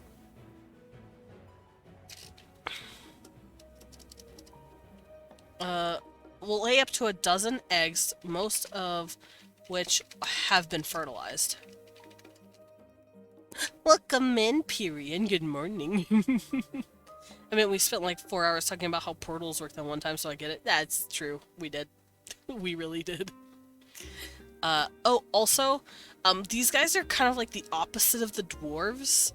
They're both eusocial, but where the dwarves, only a couple of them are fertile and the rest of them are infertile, when they're born. How do I explain this? Well, technically all dwergs have been fertilized, I guess. It's not like she can have a kid and it be infertile. I don't know, I haven't studied the dwerg. I need to go back to my dwerg one day. I'd never covered their chromosomes and their sense of reproduction like this. But yeah, these guys, most of the eggs are fertilized to make infertile females. Anyway, I'm doing good. Just been busy. Oh, nice. I'm glad you're doing good. Yeah. I'm glad you're doing good. What? I almost reread the portal comment. Because I'm dumb. Say, the queen will lay about a dozen eggs, most of which have been fertilized by a drone. Therefore, coming out as workers. And she can't choose it. So 2 to 4, I guess? 2 to 4 eggs, however, will go naturally unfertilized. That's just something that happens. Which will develop into drones. There we go. So that's how the insemination process works. They do the deed, she had the baby, and then it just kind of happens that some of them are unfertile. That's just how it goes. It's how it goes with all creatures that lay eggs. Some will just be a dud. Some eggs will just be duds. They won't be fertile. But some species have actually made it to where they can hatch their unfertile eggs. Their unfertilized eggs, specifically. Like the whiptail lizards. Whiptail lizards can hatch their, unfertilized eggs. Haha. And those, unfertilized eggs actually are just copies of their mom. It's really fucking cool. Alright, so it then talks about how they're laid. So, since these are insects, even though they are all, like, really different, they're based off of very different insectoids, I think they'll do things the same way. They'll put them in a tiny little, like, cubby, kind of, or like in a little capsule, and they'll protect them, kind of like how bees do with their wax. You know how, like, they put them in the little cap, and they're like, they put the wax on top, and they're like, there you go, you just sit there and grow, little one. Making the mother of omelets here. Jack can't fret over every egg. making all the omelets. No, please, not these eggs. That would be gross. Oh god, an infertile droven egg. Droven eggs are the size of, like, how big are these eggs? Hold on. Hardshell egg. Now I want to know. It's like an ostrich egg. Ostrich eggs are huge, by the way. Football. Oh my god. Eggs will roughly hatch 20 weeks after being laid and are roughly the size of a football. That's how big droven eggs are. No, these eggs are going to be a lot smaller. I want to say golf ball sized. No, maybe a bit bigger. Maybe tennis ball sized. John Madden. Shit, I said football. May I offer you a nice egg in this trying time? Egg. John Madden. John Madden. Football.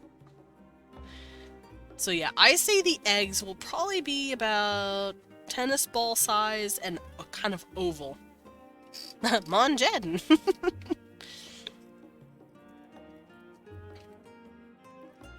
The eggs are roughly the size and is oblong. Now, let me go look at the gestations of a bee. Because the way they do it, they take their little honeycombs and then they lay these tiny little baby eggs. Here, let me show you the eggies. Come on. Load. I hate that it doesn't load. It's really frustrating me. It's really starting to chafe my behind here. I just want to see bees and their cute little eggies.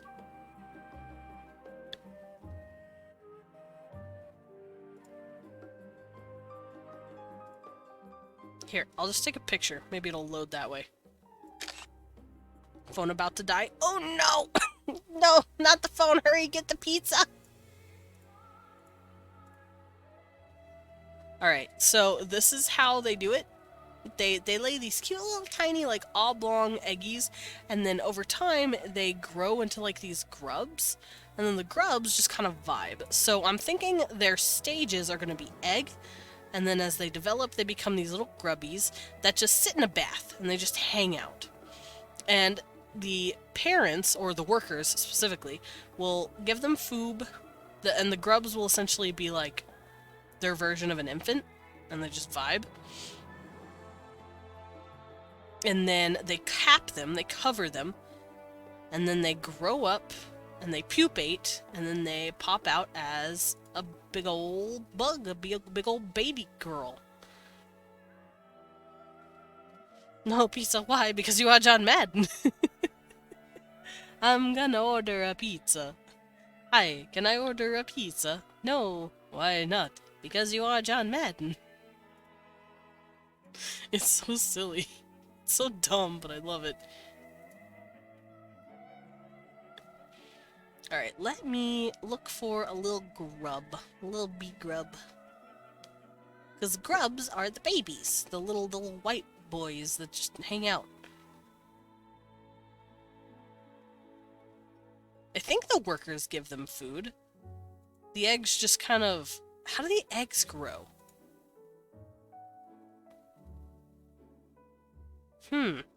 Yeah, the eggs grow into grubs.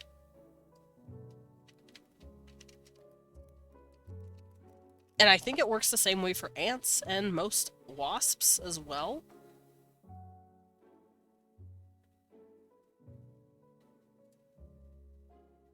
Pupa!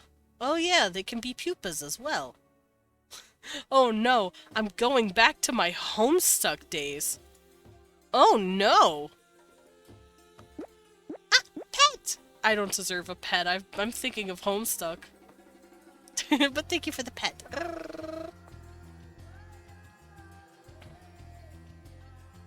The reason I'm thinking of Homestuck is because Homestuck has a fun little race of aliens in their world called trolls, and they're insectoid actually. They're bugs.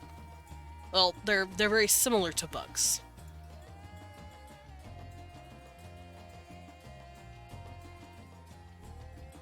Oh, I see. We have different words for it.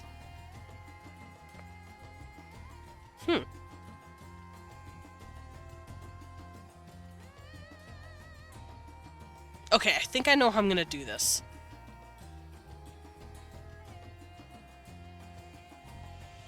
Alright, I have a bunch of references pulled up. And I actually have time as well. So, I'm extracting the Homestuck for the bat brain. Thank you. Amy grabs my head, shakes me around, like, get it out! Get it out! But yeah, for those who don't know, yes, they're the trolls from Homestuck, they're bugs.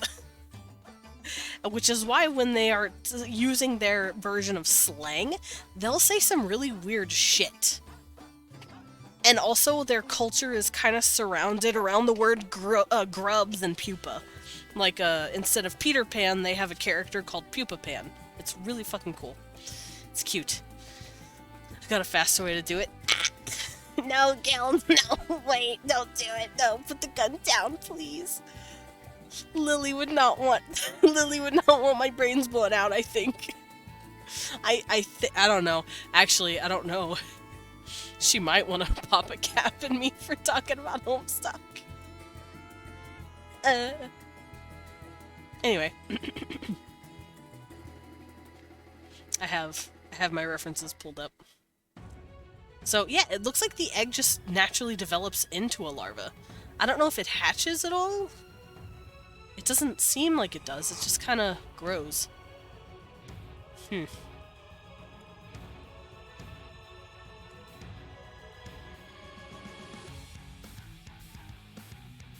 well. Put that there gun down, partner. Put that gun down now, partner. Hold on, wait. Oh no! I can't pull out my gun! I'm sad. Oh, whoops. I skipped the good music. There we go. I can't grab my gun. I don't have Butler Jake on. Well, now I'm fucking sad. This is all my fault, actually. To be fair, I really like Vignon. It's really cute, and it works really well. It's just, I'm praying and hoping and crying that one day, Suvi, the lady who made it, will make it easier to add props. Because, like, you can already add props by doing it kind of like how I have my pet. My pet is on my head. But it comes automatically. It's not something that I can control the position of. While in Butler Jenga, I can just move anything anywhere if I want to. And hopefully one day she will add that in, basically. Are you challenging me? No, I can't challenge you. Oh, Gil's challenging you. Oh, okay. That's much better. Because I can't. I have no gun now. I am a useless crybaby. Wah. Alright, I need to close out a few tabs here because I got way too many references pulled up. I pulled up like a fuck ton going, I'm gonna need these. Spoiler alert, I didn't need them. Alright, get out of here. Get out of here. Get out of here. And get out of here. There we go. So I have two. I have two references pulled up. So from what I can see, yeah, they lay the egg, the larva gestates in the little hole that it's been put in for, it says 6 days here, up to about 10 days. And after about 10 days, it's capped. So we're going to up that ante. So since these guys live to about 50 years and other races live to about 100, roughly 80 to 100, kind of like how we do, I'm thinking the gestation period and the cap.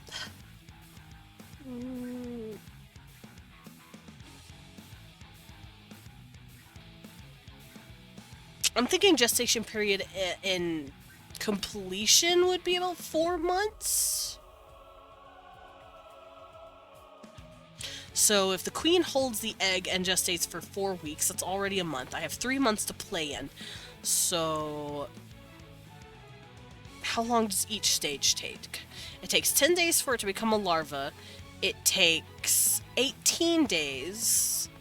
I'm going to say every 10 days it takes another stage. So when it's a larva, it's at day 10, and then by day 20, it's a grown adult. So I'm thinking...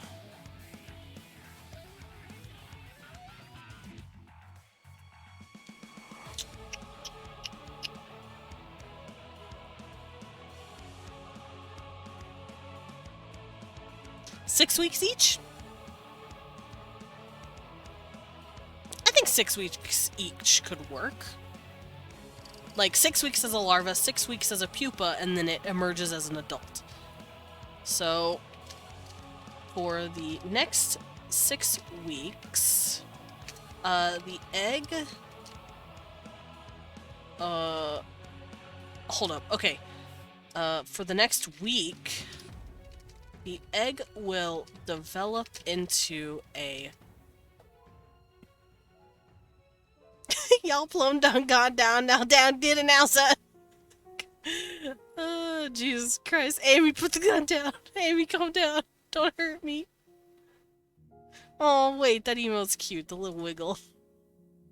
I love those wiggle emotes, by the way. Y'all being fucking precious.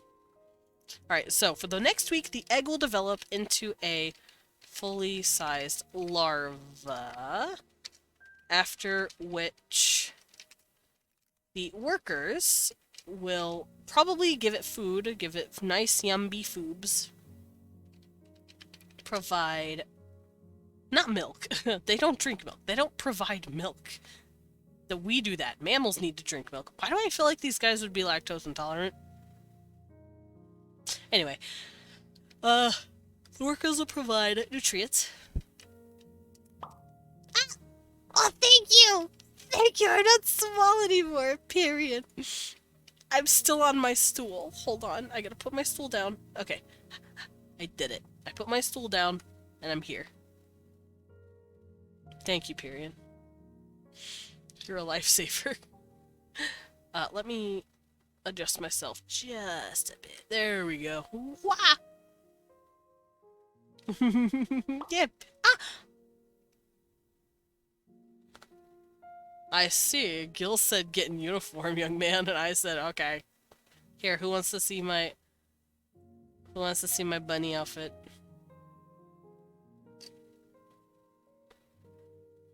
Banini.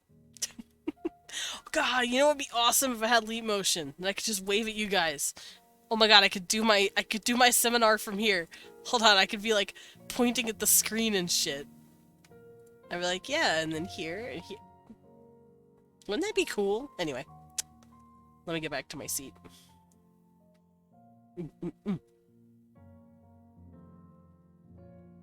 Yes, beignet.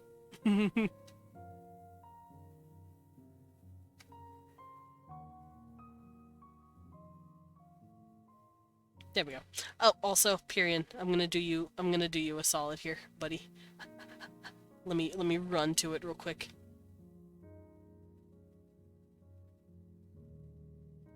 Wait, where is it?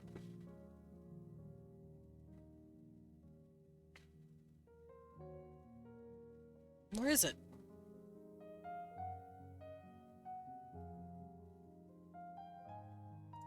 There you go, buddy.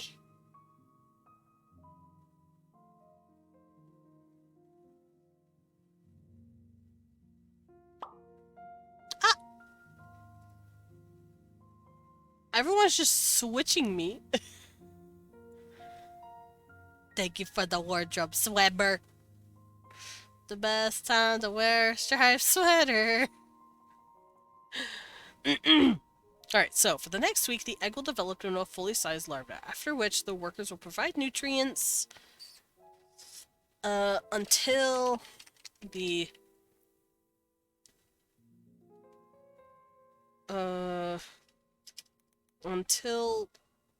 for the next 5 weeks. After that, the larva will be sealed and capped in a chamber that it was... And for the next 6 weeks, the cattell will pupate. After the Steamky internet. Steamky internet. So after the pupating period is complete, they emerge as a fully sized... Oh! I spelled emerge wrong like an idiot. As a fully sized adult. However, they will still be considered... they'll still be considered kids, pretty much, for the next few years until they've reached a certain age and they've reached a certain knowledge threshold. I'm gonna have to find a good word for that.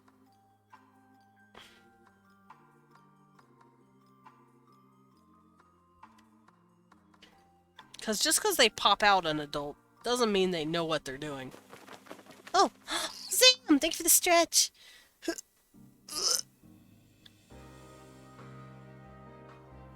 Oh, that felt nice. Thank you for the water. Oh, and a snacky. Thank you. You know what? I'm gonna sip my juice. I've had juice with me the entire time, and I've been sipping it here and there. I'll also get some water, though. And a snacky. What?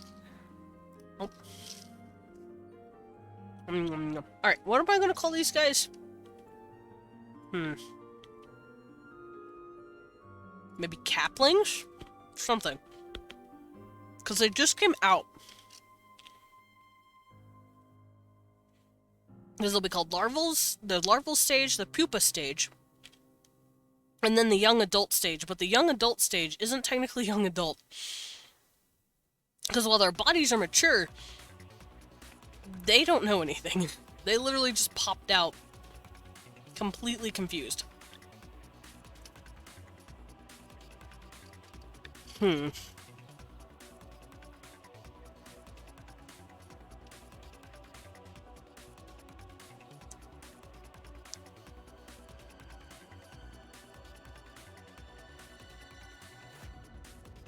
Trying to think of a cute word.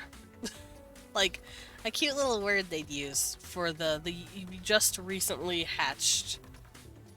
Not hatchlings. Hatchlings sounds like they just hatched out of, like, an egg like a lizard.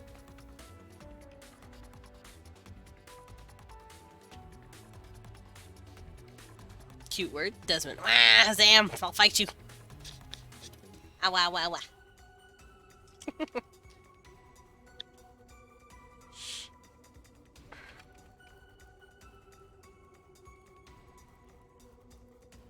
So they'll be considered inexperienced and childlike until they've grown, until they've lived for roughly, I want to say 8 years.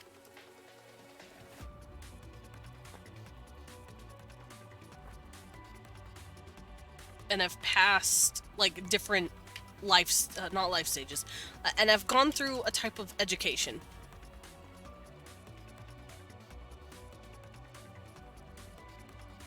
There we go.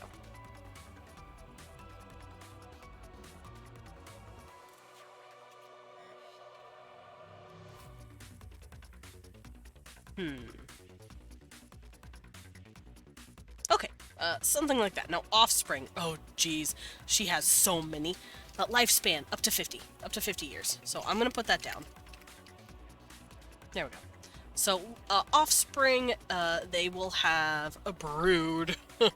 The dozens of eggs laid. What did I put down for the Drovens? Oh, mature at 25, lifespan of 140. Oh, offspring is new.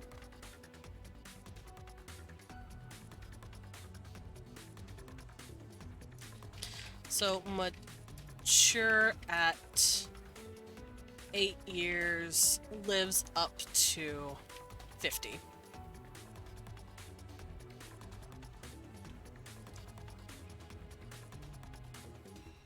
Yeah, I don't have anything here for the Droven. Okay, so for offspring, yeah, they usually just lay dozens.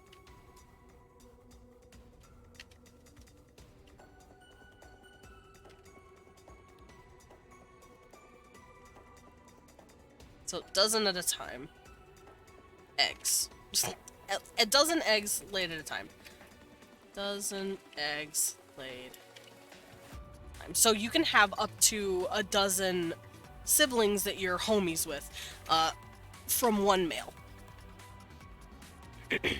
However, I do feel like the queens will take on multiple males, just like the dwerg, because they want that, what is it called? Genetic diversity. That's what it's called. That's what it is. And it's also a remnant of how they used to be as regular bees.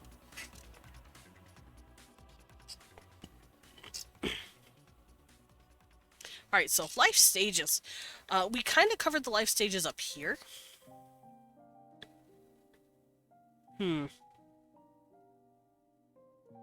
might actually remove these and put those in here. It would make more sense. Oops. So I'm gonna plop it here, and life stages. Oh, pet! Take a kiwi. Kiwi for the pet.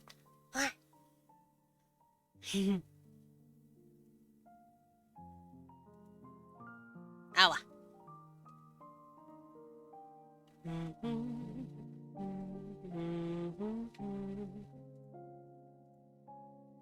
So for the Droven I am very proud of, by the way.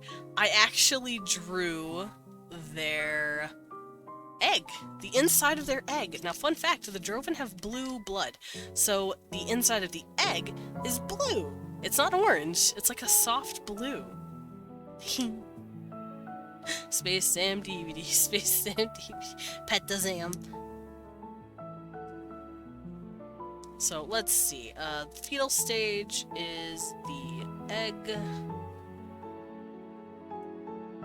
I'm also going to have to remove some of the stages, possibly, but we'll see. So, embryo fetal description. So, the Ketel begin their life as an egg laid in a special warm chamber made by a worker of their colony. Yeah, the chamber can be made out of anything, by the way. It just depends on what they are. I feel like termites, the termite ones, usually put it in like a very gentle, warm, like notch in a tree somewhere. While with the bees, obviously they put them in a wax capsule. Jelly. I feel weird too bad. I feel weird too bad. Weird jelly squishy. So depending on the subrace of the Ketel, depends on what the chamber is made of. For example, the apioids,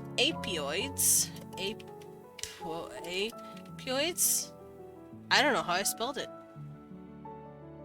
You have less points than when stream started. Oh, Amy, it's okay. You're just giving me pets and sweater. And thank you. Pet, pet, pet. Also, isn't that the point of points?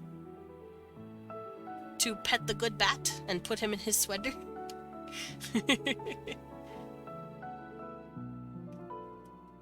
The apoids. I'll just say apoids. Not opioids, apoids. It's probably spelled wrong. How did I do it? Oh yeah, no, it's fluffy apoids. I spelled it correctly. But I'm going to say they're fluffy. Considering I started a stream with over 60k, that's not saying much. Fair. You did ask for, you did ask for VIP with your 60k.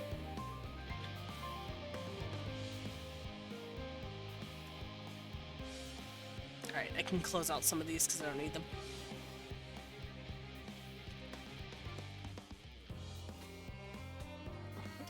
To develop in a wax capsule. There we go. I want to save for more art. Wow, more art. Oh, you could get one for your friend. That'd be cute. I spelled capsule wrong. Don't listen. Okay, I'm not an English major. All right. You don't go to me for good spelling. You go to Leon for good spelling. Oh, I think he's eeping. Leon's in the bed. I think. Guys, I think Leon's eeping. He's taking a little nap. That's so cute. So maybe I just talk gently for a bit. Maybe we just talk gently. Like this. What if I just spent the rest of the stream speaking very gently? Hopefully I don't put you guys to sleep, because that would be very sad. Hi, Penguina. Yes, you did. I'm whispering because I think Leon might have fallen asleep, and I don't want to wake him up. Because I realized I was being a little loud. Eek, eek, eek. Hi, Jackson. Hi, Jackson. How are you doing? I'm trying to do it very gently. Oh, sweet. Yeah. Eepy, we won. We won Eepy, so I'm trying to be very quiet for him. I didn't realize he was eeping. I feel kind of bad now, because I realized I could have been a little loud and woke him up. This music is not very good for ASMR. Give me a moment. I'm gonna go find something that's gentle. We're gonna listen to this. There we go. Legend of Zelda. Yeah. The gentle weAK are cute. Ah, you're cute. Wah. But there we go. We're gonna listen to some gentle Legend of Zelda while I continue this until we're done. So, the life stages of the cattail. The fluffy apoids will put their eggs to develop in a wax capsule, much like how bees do it, and they will also seal it with wax. You guys know how bees work, I'm sure. So that is how the egg will work. They'll be sitting there in the capsule, and the egg will be given a week to develop into a larva. So let's see, for example, for the next week, the egg. Oh wait, I could just copy this. I could just do this. There we go. For the next week, the egg will develop into a fully sized larva. And then this can be the larval stage. The larval stage is... why are we whispering? We're whispering because I noticed Leon is napping. I turned around and I saw him turned over, and I think he might be napping, so I'm whispering a bit just to respect that in case he is eeping, and I don't want to wake him. So we're doing quiet stuff now.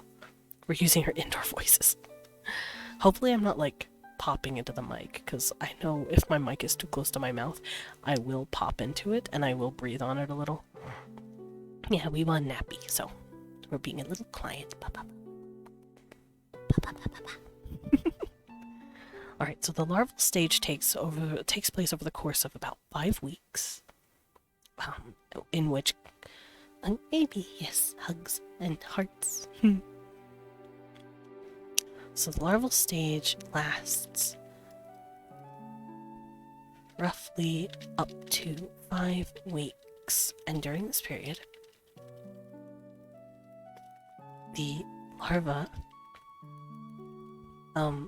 is probably like our version of a newborn, not quite a toddler. But I do think the larva is kind of starting to pick up, because the larva is going to be cute. It's going to be a little squishy, like bean baby kind of. Hold on. Let's see if I can't draw what I'm picturing here. Let's see. Yeah, I'm gonna try and draw a little example of what I'm picturing with the babies, because it's gonna be really cute. I'm picturing very larva babies. So let me grab my tablet.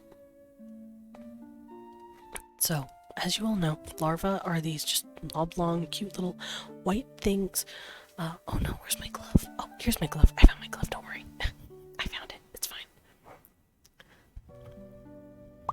There we go. Glove on. So, as you know, larvae have a stage in their life where they're just these little white boys hanging out. Caterpillars are technically larvae. That's their larval stage. So it's kind of like caterpillars. They might be a little more like caterpillars now that I'm thinking about it. Where they're a little tougher. They're not so squishy and grub looking, because that's gross to me. Hold on.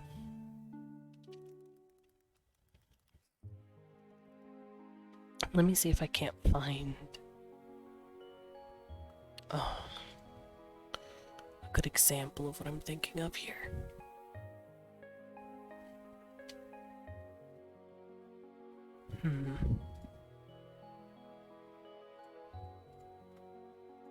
I could use, this is gonna sound weird, but I could use Pokemon as like a an example.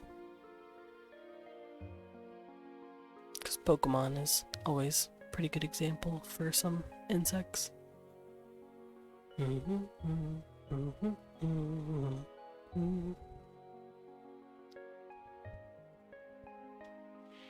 I know they'll probably be white, because I believe most larvae are white. They like just start off as like white squishy creatures.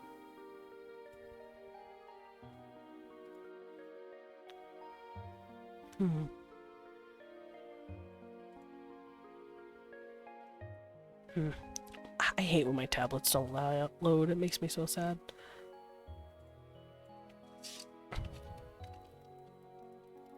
So let me just type this out. Come on.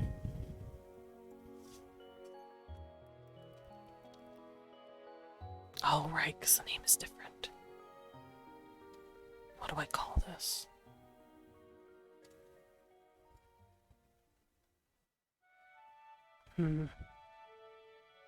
Yeah, it seems like all the eggs for every insectoid that I've chosen, it does look white.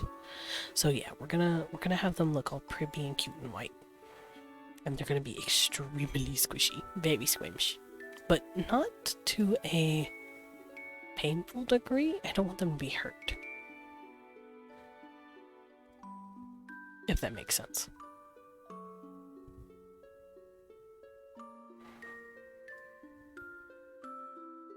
So, I'm gonna pull all this up.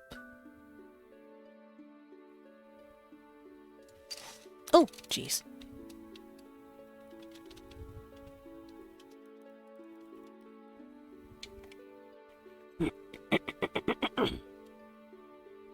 I needed to clear my voice a little. Sorry about that.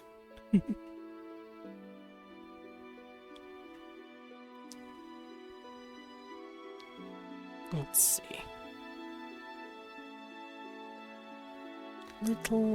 Okay, so if the larvae, they don't really have legs or arms, so I don't know how I'm going to, because I don't know if I want them to have arms. Maybe arms, maybe just arms. I think that'd be cute. Maybe they have just arms. And like nothing else, if that makes sense.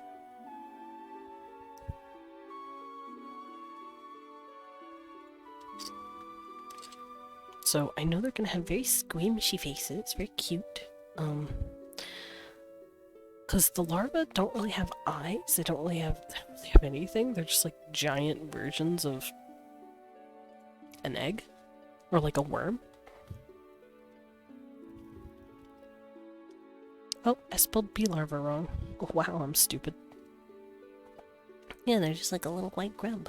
They're very cute.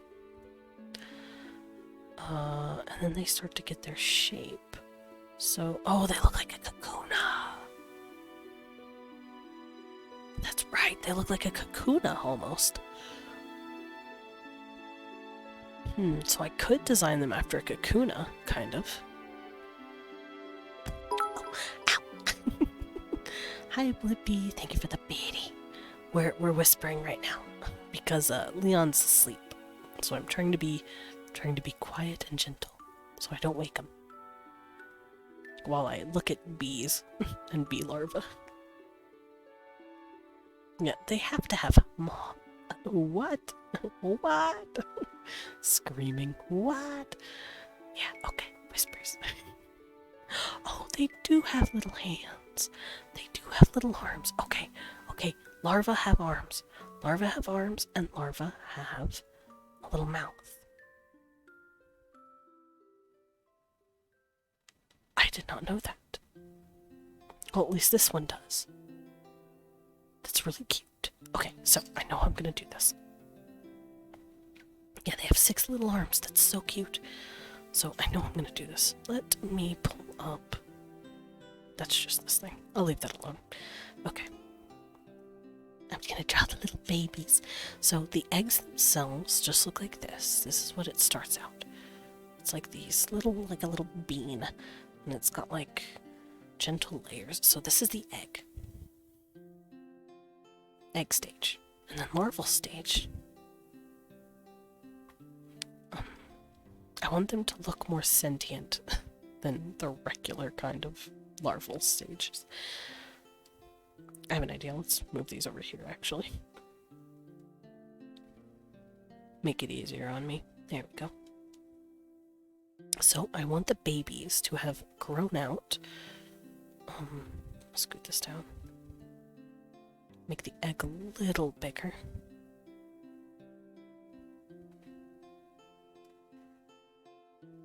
There we go. larval. I want them to have grown out, grown up, and gotten their little leggies, and maybe some little eyes on the front of their face, but nothing too crazy. They're still like little babies, kind of. And I want to give them like the cutest little squishy faces, like this. I want them to have like these really squishy, cute cheeks. They probably don't have hair, and they don't have antenna really. Maybe they have like these tiny little bumps on the front of their head. And then they have like these squishy little eyes. And then they have like the smallest little mouths, like this. And then they're just really squishy. Oh, that hurts my ears. Oh, that sucked. Someone with a really heavy bass just drew by. Yeah, someone with a really heavy bass just drove by, and that sucked. That hurt my ears really bad. Because my ears are very sensitive. And that was not fun to hear. Anyway, back on the little grubby grubs. The little larva babies are cute, squishy. They're literally like little babies.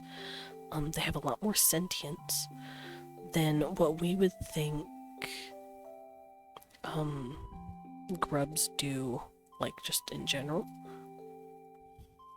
And I want them to have these cute little bumps on their heads where their antennas are gonna grow. Bab larva, yes, bab larva. And then they have tiny little squishy arms like this. And they're just little larva babies. They're just chilling.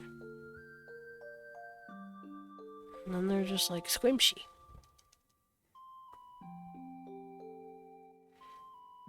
And then they have like little legs. And then they have like their little tails. So this is kind of how I picture the larva. Like just squishy little babies. And they have very cute pudgy faces. I want a larva as a pet now. Oh no. What did I do? Not to evoke the name of Homestuck again, but I do want to show you the baby version of a troll. They're very fucking cute. This is what baby trolls look like. And this is kind of how I'm picturing these guys. I'll do this picture. Look at them. Look how cute they are. Little babies. They're so cute. They're just little. They're little guys.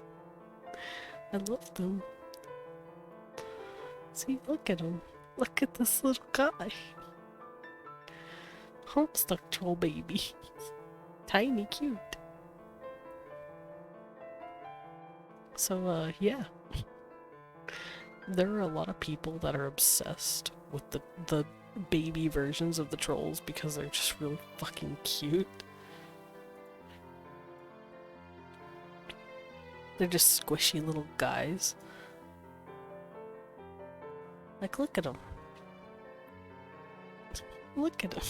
He's so cute.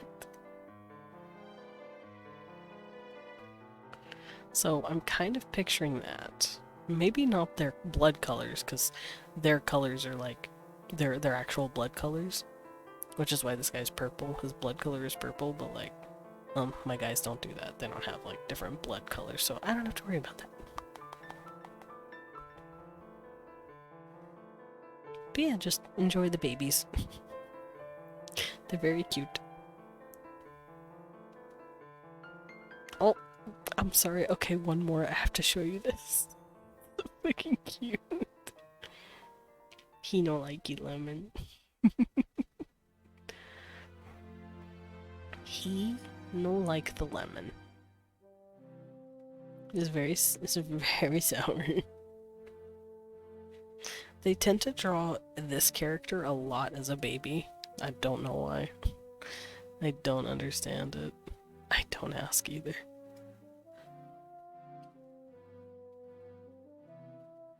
Anyway, we now know my inspiration because, like I said, trolls are just insects. But these guys they don't look like that quite yet.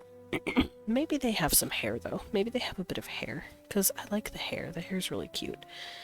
Maybe they just have little tufts of hair just around their head, and then tiny little nubs where their antennas are gonna go. And then they're just chubby little things. Maybe I'll make their bodies a little smaller, to have their heads a little bigger, and that'll make them look cuter. Big heads make cute babies. There we go. Larval stage. Look how cute. Look how fucking cute. Ah. And then they have their like a little bobbin of hair. Like that. Nothing crazy, just a little bobbin of hair. The larval stage babies. Cute. And then they go into their pupa stage. Now, we don't really know what they look like in their pupa stage. They just go into a capsule. They just go into a capsule. So, pupa. They are sealed in a capsule. And we don't know what they look like. They're just in the little vessel. They just sit in here. And then they develop.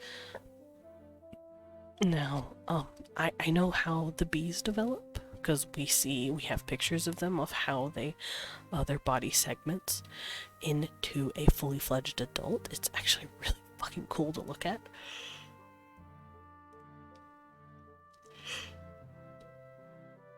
But I also understand that it's a little difficult to look at if you're not prepared for it. So I'm not going to show pictures because it's a little crazy, but it does help me understand how they do it, how they make their larva, how the larva segments itself, and that just has to do with just evolution. Evolution has let their bodies know how to just naturally shape themselves. So after they're in this stage of their life, and they've been put in their little pupa cocoon, I'm not gonna, like I said, show off how they pupate because it gets a little gnarly. I don't want to draw that. I really don't.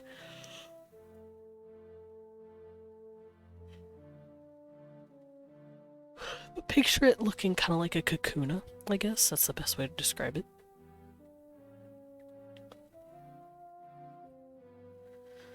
And then they get their eyes. Their eyes develop first. It's really interesting.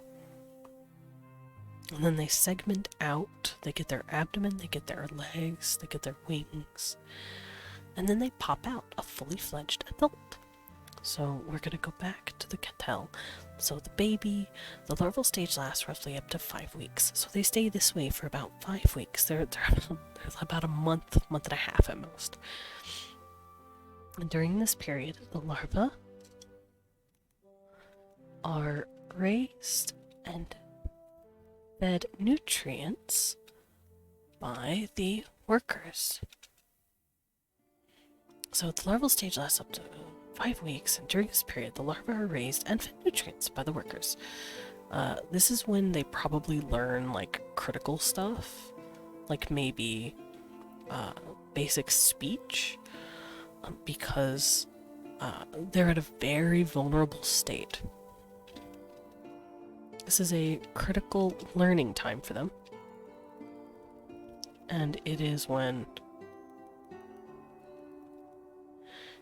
they're taught, speech patterns, because the workers are going to be talking to them a lot. The workers are going to be chittering at them, specifically. Okay, so the way I picture their language sounding probably sounds something kind of like this, like clicking, very hard clicking and like tongue rolling sound. I would have to write down words to actually do that, but yeah, I do think they have that kind of stuff. Oh, I like the species of leafcutter ants that use their babies' silk making ability, like little glue bottles. Yeah, I do remember that they use their babies like glue. They're the glue guns. They literally just use their babies as glue guns. Shit's funny. Hey, whatever you can do. Whatever evolution gives you, you can work with. That's funny.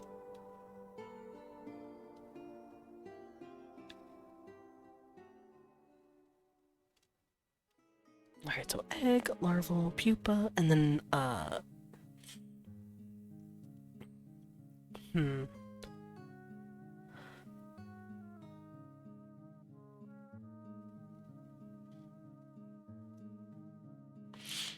still don't know what to call them. I guess just youngling for now. When they pop out and they're fully fledged, but they don't know shit.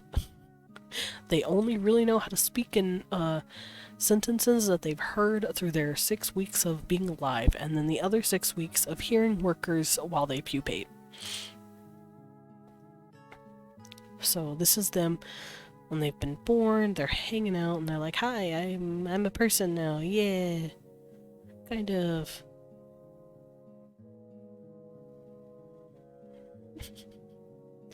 I'm drawing this very crudely. They're like, yeah, I exist. Woo. Anyway, no, that's when they pop out and they're young. They probably have like no hair, not really. Their hair hasn't really grown. Because remember, when pupating, they didn't really have hair here either. So that's how you can tell the difference between the young ones and the old ones. The young ones have very, very light, thin, short hair, and then the adults, the proper adults, quote unquote, the ones that are 8 years or older, probably have really thick, long hair. So you're considered an adult when your hair gets longer, probably. So you're an adult. Oh yeah, and they have mandibles. You're an adult whenever your hair is long and flowing. There we go. I'll just do this to show it off. Be like, yeah, I'm hot because I'm a big-ass adult bee. And I have really long, flowing hair. And that's how I'm gonna remember it. There we go. That'll help with the world building. Which means males probably have really long hair too. The males and females and the unfertile workers, they all have just really long hair. Alright.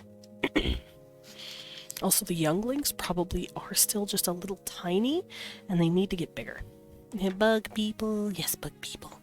Bug people! So, the fetal stage is their egg stage, the baby stage is their larval stage.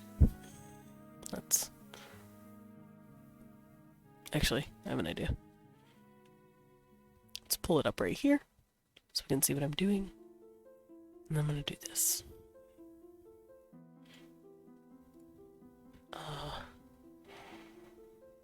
There we go. So now you guys can see what I'm writing over here. So, yeah. First stage, egg. Second stage, larval. This is a critical learning time for them, and it is when they take in,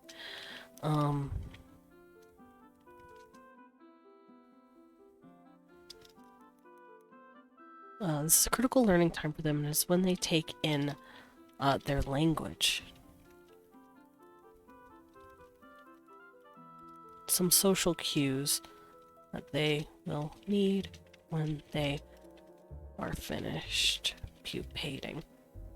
So yeah, they stay like this for up to about 5, I'm gonna say 5 to 7 weeks, just to, because there are slow growers.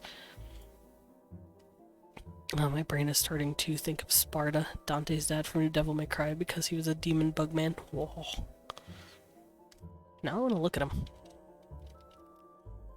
Sparta, what did you look like? Okay, he looks sick. Okay, he looks fucking sick. I ain't gonna lie. He looks fucking dope.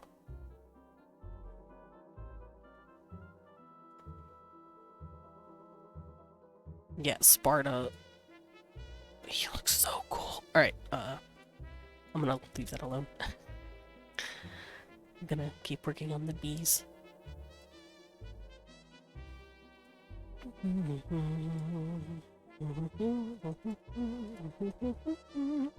Alright, so instead of a toddler, they have a pupation stage.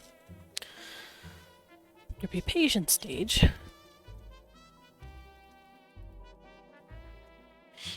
lasts roughly up to 5 to 7 weeks. And during this period, they are capped and sealed in the chamber where they were originally laid as eggs. Now, the larval stage, they might have some sort of daycare system where they like label which one the larva came from, and then they let the larva wander around because they want the little larva to pick up as much social cues and language development as possible. And they probably have like some sort of daycare area for them where the workers handle them.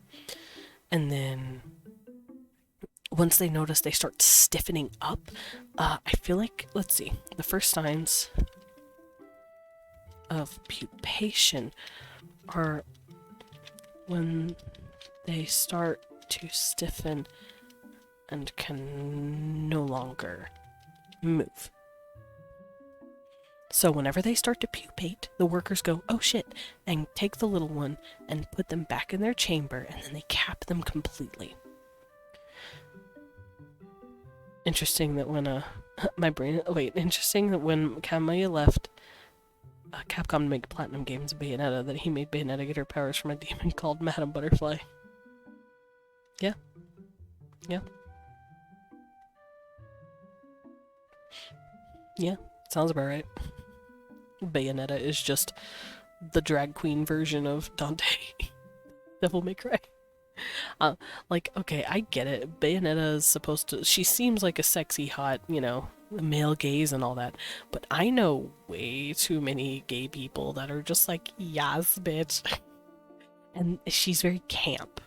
She's camp feminine, which harkens back to drag queens. So I know a lot of people who are like, yes, mama. Lots of references to DMC and Bio. So let's see, the pupation stage. They stay in the capsule for about another month and a half. During this period, they're capped and sealed in the chamber where they were originally laid as eggs. There, they harden and gain their chitinous exterior.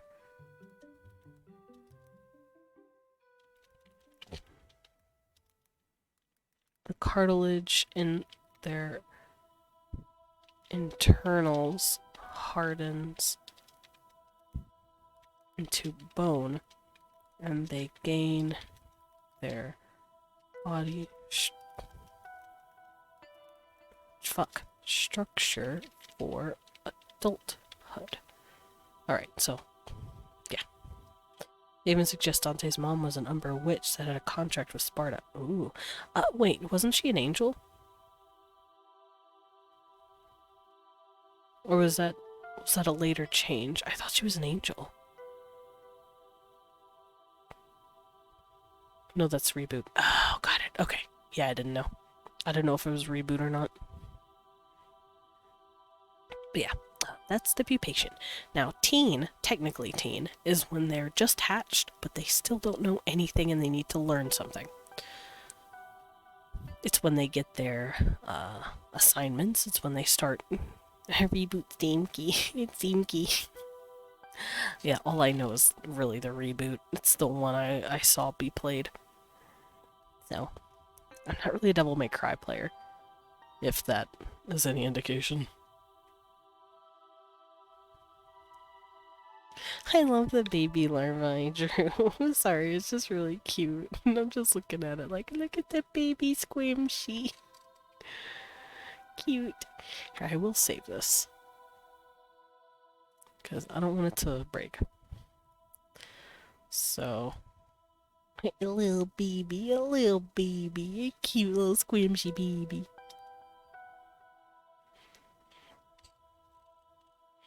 Baba squishy, baby squish. After the pupation has concluded, the now adult-bodied Cattell can open their capsule and emerge. However, despite having a fully functioning body, they are not quite an adult. Yeah, these are more like teens. It's like, yeah, you technically have a fully functioning body at like whatever, but like your mind is still mush. You have to learn shit, and you have to like for the night. Let's see. For us, yeah, teen. I want to say like 14, 15 is when the body really starts developing to become a full-fledged adult, but the brain is not ready until like 25. So yeah, that's about 8 to 10 years. So I want to say for these guys it is also 8 to 10 years. That sounds proper. Despite having a fully functioning body, they're not quite an adult. Mentally, they are still stunted and only know basic language and social cues.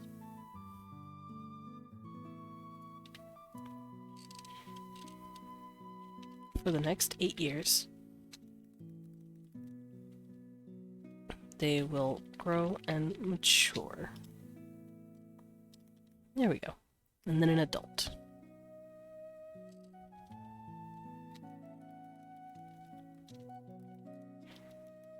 Adults is a fully realized Cattell, capable and able to hold their own and know fully what their role in their society is.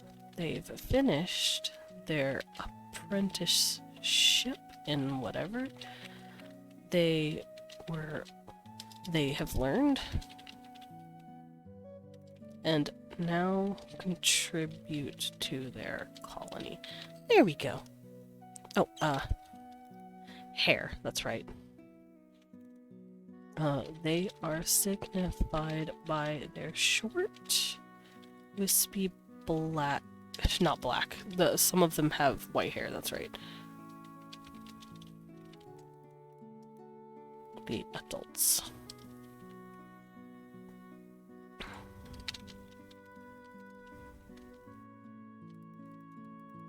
Yeah, I don't think they really cut their hair. It might be a sign of like taboo to cut your hair, or you're trying to make yourself look younger than you are if you like cut your hair. So, well, at least for some of them. I feel like for some, you wisp it and like cut it if you want to look youthful. But some of them who want to be taken seriously, like if you're an adult in like your 30s and you want to be taken seriously, you don't want to be like this little 20-year-old who's trying to act like she's 8, like that kind of stuff. She's trying to act like she's, a fresh-faced adult, wisping her hair and all that. They're like, no, I let my hair grow so I can be an elder. So yeah, I think they might have different hairstyles for different stages of life. And it might be seen as a little inappropriate if you have super thin or super short hair past like 10. You're like, please stop acting like you're stop acting like a kid. Stop having hairstyles. It's kind of like us looking at adults and being like, why are you wearing pigtails? Because pigtails are specifically associated with kids. Because that's just how kids wear their hair. It's how we wear our kids' hair. So it could be something kind of like that, where it's like, hey, don't wear your hair like that. That's stupid.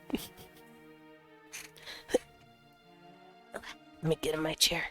Here we go. So yeah. They tend to it. Yeah, there we go. So these are all the life stages. I've drawn them already, technically, but I need to line them and then put them in. So, yeah, I'm gonna call it there. We've done it. I'm gonna pick up my voice a little bit here. I'm gonna try and talk normal for a bit, but yeah, we did it. We finished the life stages. We've actually covered a lot. We covered their senses, we covered their sexes and how they reproduce, and then we covered the babies and how they grow up. And that's exactly what I wanted to cover. I was hoping we could also cover clothes because I'm cracked and I love clothes, but that's fine. Now next week, I don't have to cover ecology. I really could give a shit less. I don't really care. We're gonna start on culture, and I would like to start moving towards language, because I've had their language in my head for a while now, and I want to get it out. So, yeah, I'll see you guys later. For that, tomorrow, we're gonna be playing Pokemon with weAK, so hopefully I can boop him and wake him up tomorrow. And let him know, hey baby, we're doing it. We're playing Pokemon.